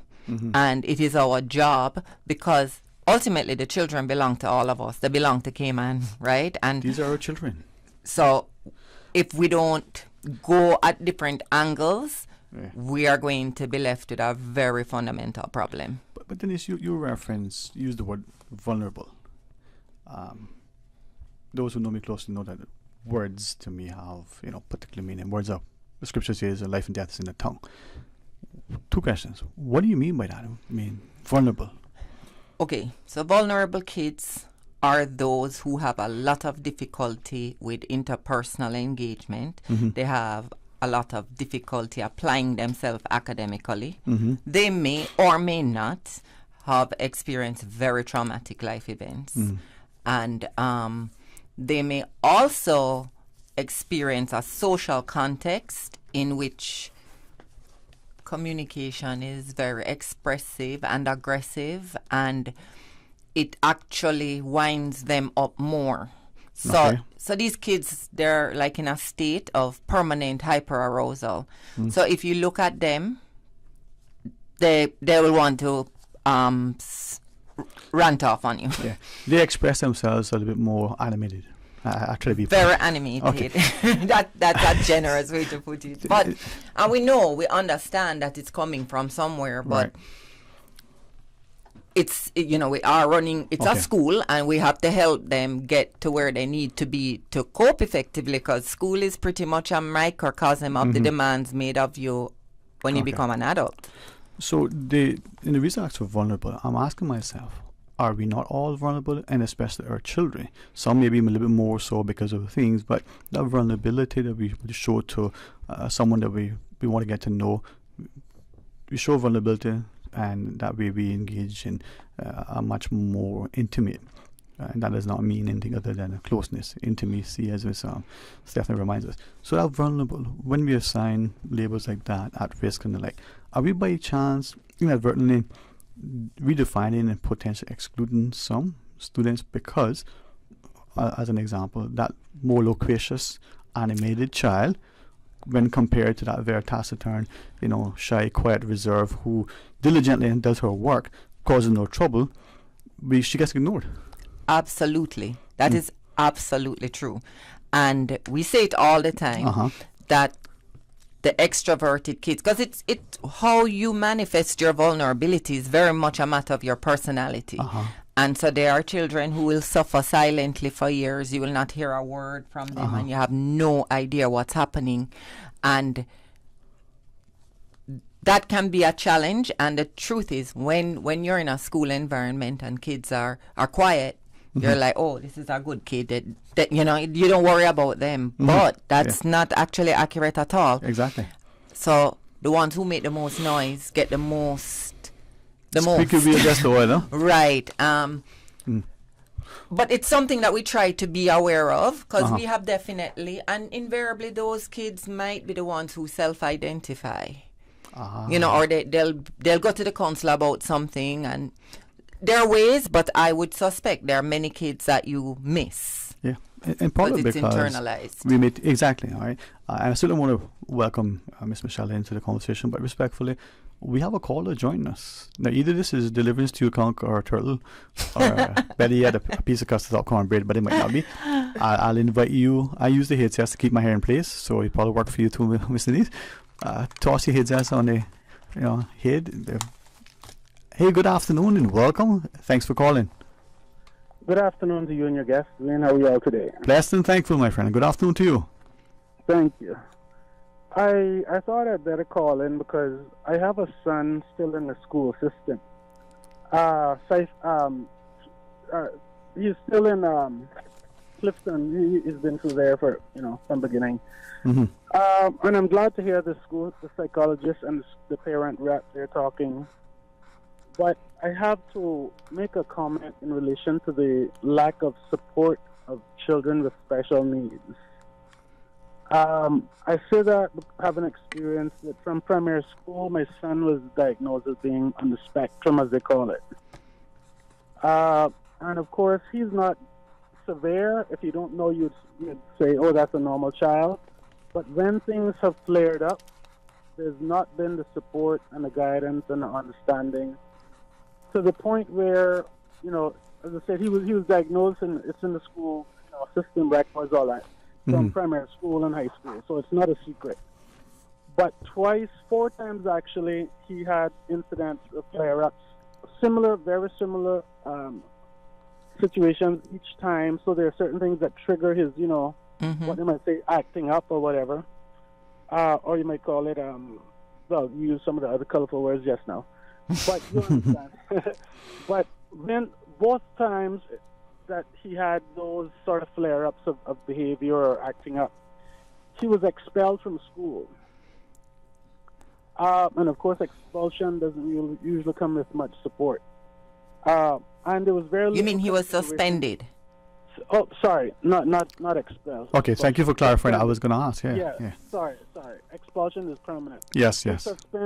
He was suspended for a couple of days, right? And all 4 instances involved his exposure to electronic devices. And I'm not a psychologist, but I can see that there are some triggers, or there are certain things that are happening that need to be understood. I say that though, and not to go into his issue, but just generally, I know about the parents as well. The child may not be the worst child behavior, and that's what we're told. Oh, he's not the worst, so we don't have time to basically, focus on understanding what his needs are. But there are many falling through the cracks that have a few little special needs and just need a bit of patience, a bit more guidance.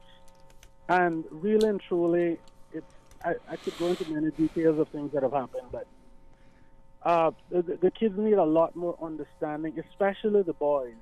Of course, the girls, when the girls are teenagers, they still get a bit of, TLC. But when a boy, turns, 5, 6 feet, almost 6 feet tall, and his voice is deeper, you don't look at him, as a kid anymore. You start looking at him as a young man. But these are still children. These are still juveniles. These are still, many of them think and act, immaturely, as the girls mature quicker than the boys. But I'm happy to hear you all on today, but really there needs to be a lot more focus and consideration and attention to these young people. My son left his primary school, like he was like the third top scorer in math in the whole country. So you know how it is. They can get hyper-focused on something and do extremely well on it. But then they may not be able to focus on other things. They may neglect other things, right? Exactly. So all of those things need to be understood. We have no charter schools here to focus, to direct children with those types. You know, a child may be artistic leaning, but he doesn't care for math or science. So we need to flex the traditional English system, if I can call it that, of education, and make it more realistic for children. So I wouldn't go into any more details there, but I'm trying to keep it general, and I'm happy to hear you all on. But the last thing I would say as well is the communication between the school and parents is also, I would say, very bad. I don't want to say terrible, but it's very bad. There's very little communication, very little two-way communication, and I could go on from there, but I'll just leave it at that. You have to, if your parents are wanted and needed to be involved in the system and the process, then the schools have to be receptive to parents who are positive and who are trying to help. But that is not what I've seen for many years. So I'll leave it at all right. Thank you. Thank you for sharing that. I would like to respond. I hear you, and I would have to say that in regards to two-way communication, that we have been very intentional about making sure that that's ramped up a whole lot, because exactly what you're saying is true. And in your particular situation, we should be having an ongoing dialogue. Even the way you have described the situation, I recognize it as one in which your son is not frequently in trouble. But I also hear what you're saying, that his special needs may not even be remembered, and because he's so infrequently in trouble, and as you say, he could appear to be functioning normally. And I understand what you're saying about the child on the spectrum as well.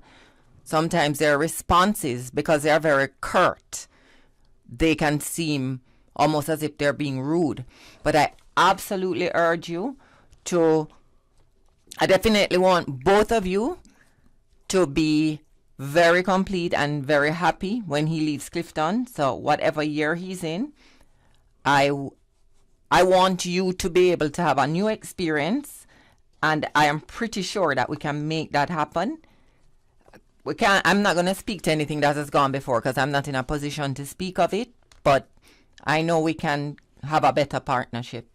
So feel very, very free to come into school bright and early Monday morning. All right. Let's quickly pause this for this short break. When we come back, Miss Michelle, maybe have a chat with you if you wish. All right, stay tuned for Talk Today. From boat days to beach gatherings, leave the catering to Subway. Choose from small and large sandwich platters, double meat wrap platters, and top it off with optional cookie platters for dessert.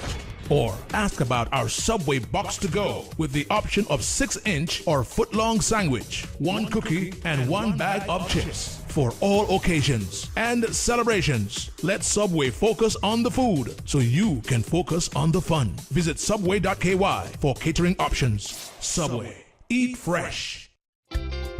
For medical lab services in Cayman, go straight to MedLab. For a full range of medical services, pleasant, clean and comfortable environment, no long lines and affordable fees, visit MedLab at the Smith Road Plaza. Open Monday to Friday, 8:30 a.m. to 5 p.m. and half day on Saturdays. Call 949-7331 to make your appointment. For medical lab services in Cayman, MedLab. Hello, Cayman Islands. This is Carly Davis. Come and enjoy an evening of thanksgiving and praise at Cayman Gospel Fest on Saturday, November 19th at the Lions Center. Come see Cayman's best performers and church choirs. My band and I will be there. Admission is free. See you Saturday, November 19th at the Lions Center with Cayman Gospel Fest. You cannot afford to miss it. Yes, Come out and let's have fun together. Brought to you by the Progressives, celebrating 20 years of service to the Cayman Islands.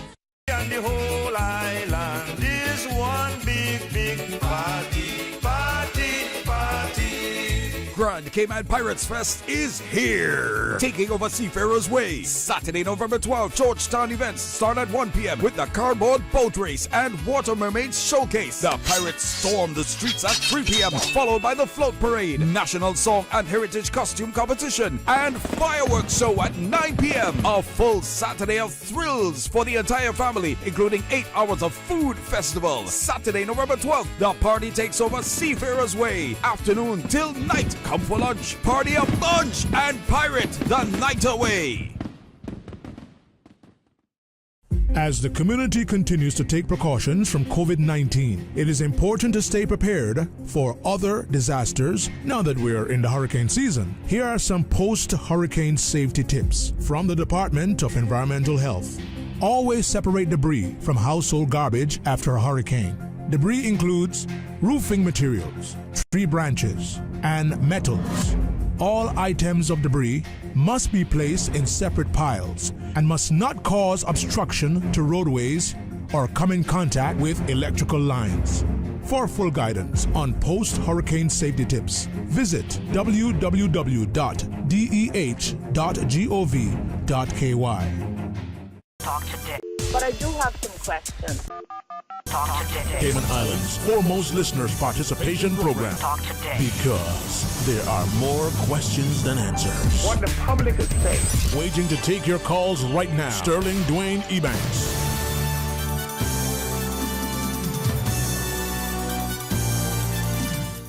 Hey, good afternoon, welcome back, and thanks for joining us. And I'm really grateful for every and any opportunity to be able to encourage us as parents to partner with the schools to ensure that, our children, like that motto, perhaps taken from Maslow, be all you can be, that we want to, get so that we can achieve our full potential.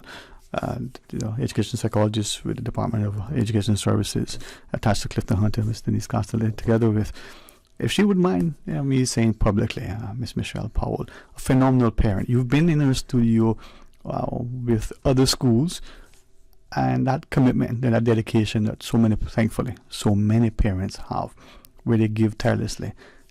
They find time. It's only 24 hours in a day, but parents like you find 50. At least it would seem like, as well as doing your jobs and everything. So it's a pleasure, Mom, to have you as a parent in our studio, hopefully encouraging other parents. Talk to us. Okay, so, I am a parent with a full-time job and a full-time business, but I still make time to engage the school with whatever activities it is to help me raise my 2 young ladies, because I'm sure, as every other parent, I want them to be the future leaders of our country.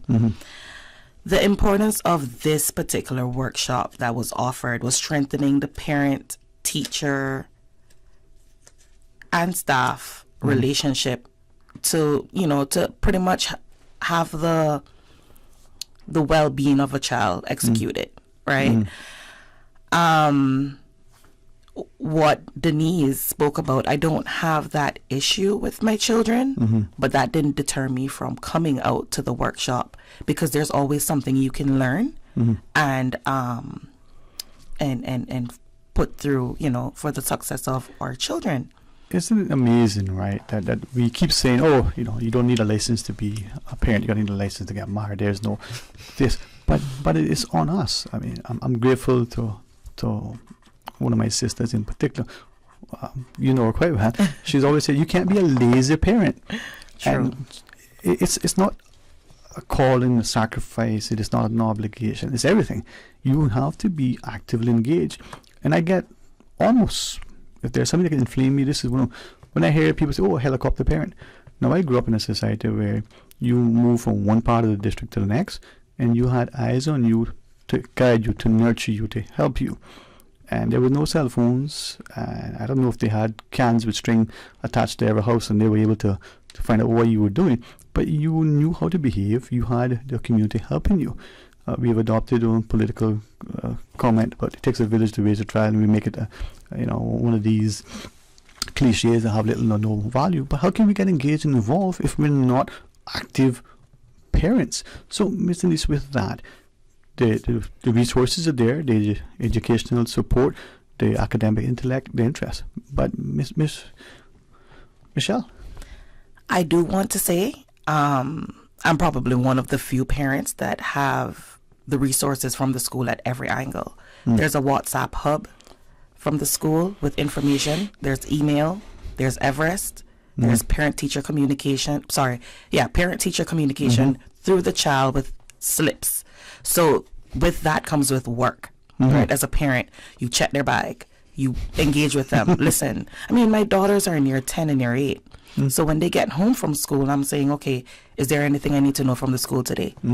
I need to hear it from you before I hear it from the teacher, right? And they'll say, yes, mom, you need to sign this slip or whatever it is.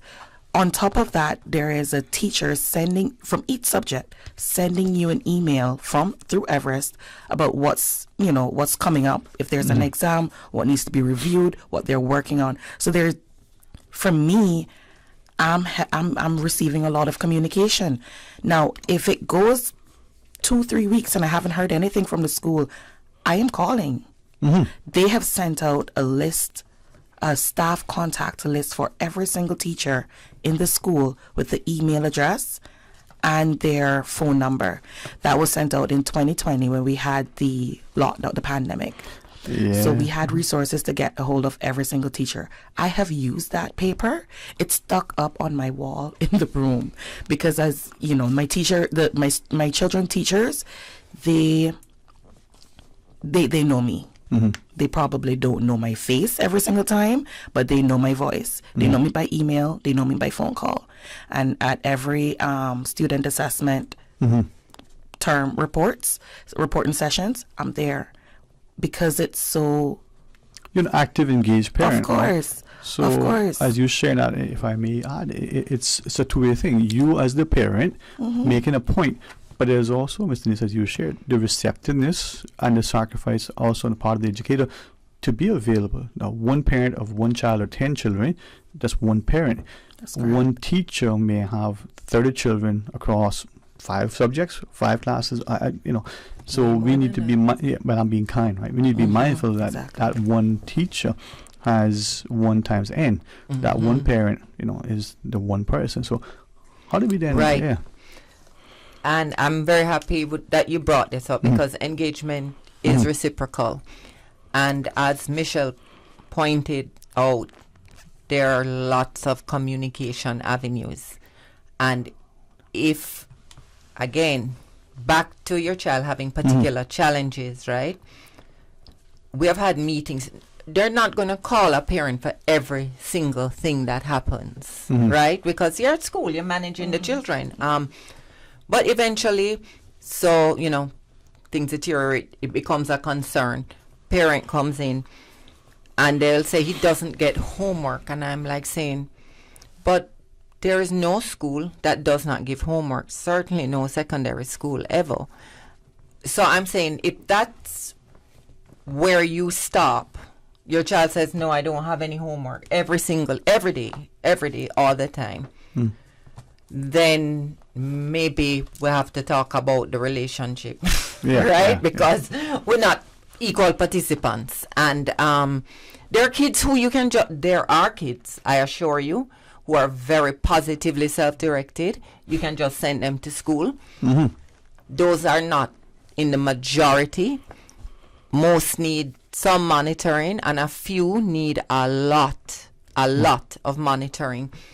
And so, as I said, sometimes we get that response that, you're picking on this particular child. That's absolutely not so. Like, Michelle has never gotten a negative phone call about her kids. You understand? So it's not a picking. This is a challenge, and the challenge belongs to us both. And the only way we can resolve it is if we both partner to resolve it. Because it takes us being in the same room because you have to hear me differently to think something different. And when you're clear that, no, we are on your side, right? Because if you don't think of us as being on your side, then you're going to think, okay, it's me and the child against the school, and then guess what happens?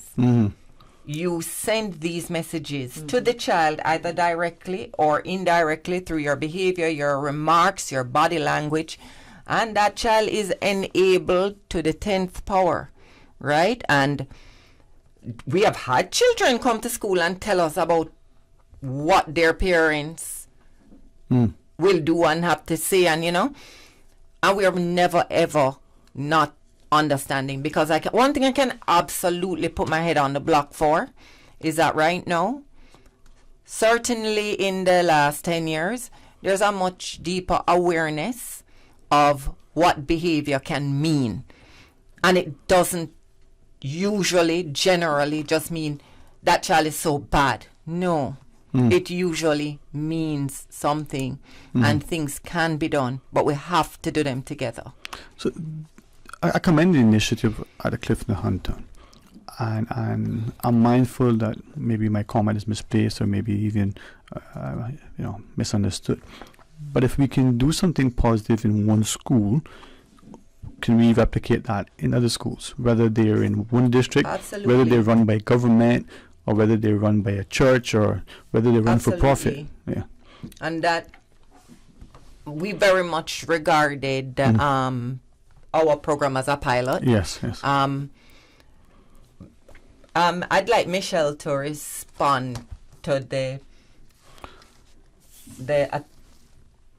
attendance and what she got from it, and comment on engagement. And mindful of near the end of the program, but also recognizing that this is, for me, a very impassioned plea for us as parents to get involved. As your schedules allow, whether we have another one or two joining us, have another extended discussion. But Ms. Michelle, the attendance, the participation, quickly share with us, please. Sure. I mean, it was a very engaging sessions. We've learned so much. One thing I can tell you that I will take away from this is to define a behavior. If a dead man can do it, it's not a behavior. Right? The studies can elaborate more on that, but that's one thing I'll take away from the session for sure. And it wasn't a lot of parents there. It was probably around 10 to 12 parents, and we have about over invitees though, because remember they're relatively small groups, so there we go. Right, so we need more parents. Your child don't need to have a special needs issue to attend. Everyone once you have a child going to school, attend these sessions. It's very engaging, very informative. You learn about the behaviors, the environment, social media addiction. That can you do it for parents too? Yes. Not only children, because I felt like it was very relatable for me as an adult.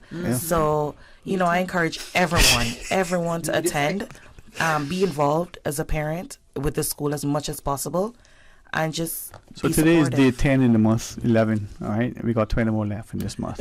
Are there any sessions coming up in this month of November? Well, it's all about registration, right? When we have a cohort, because it's basically a 4-week program.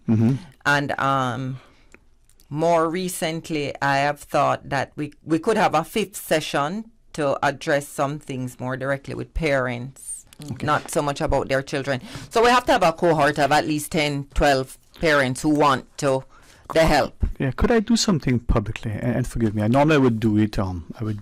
Much more, with much more diplomacy.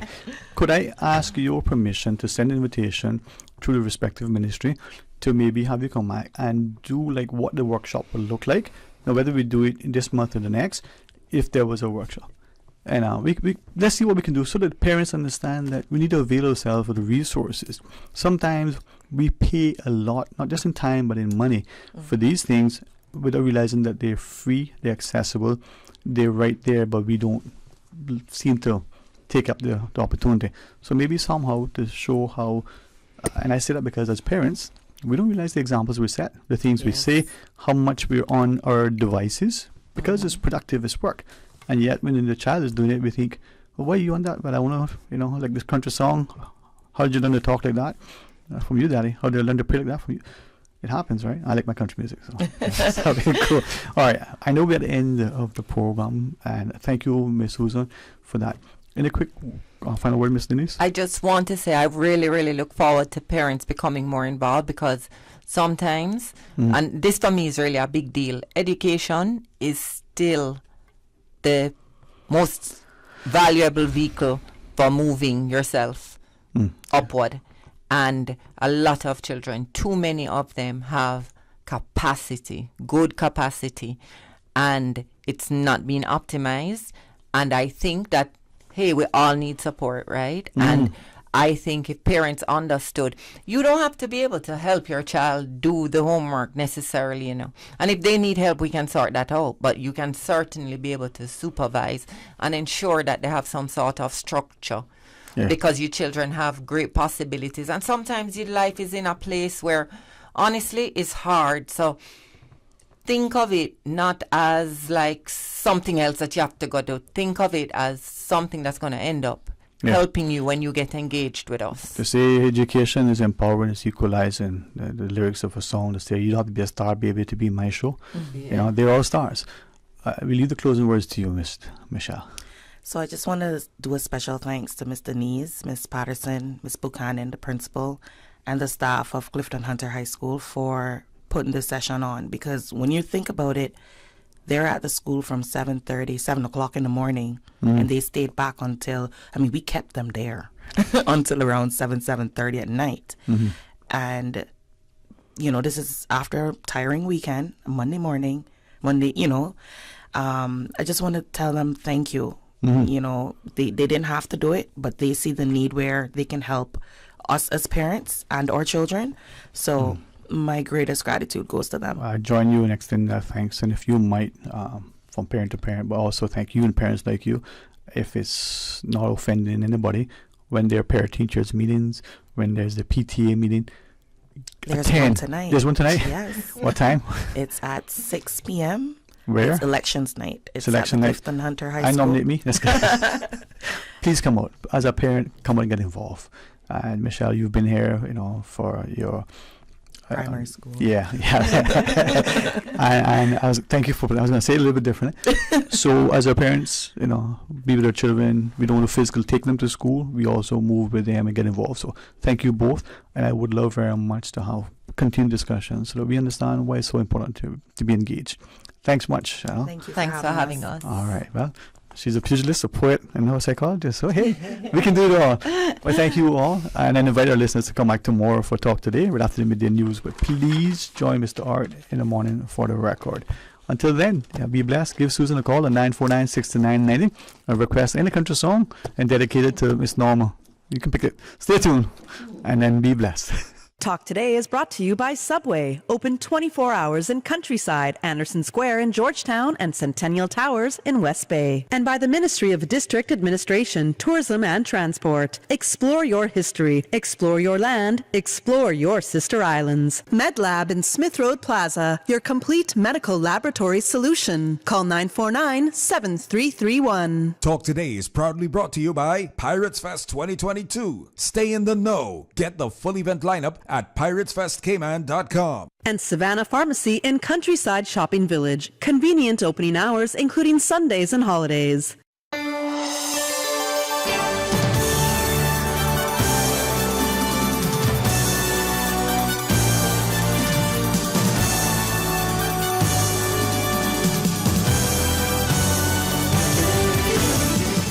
Six years. 3 beloved isles. 1 beloved station. Radio Cayman. The voice. The heart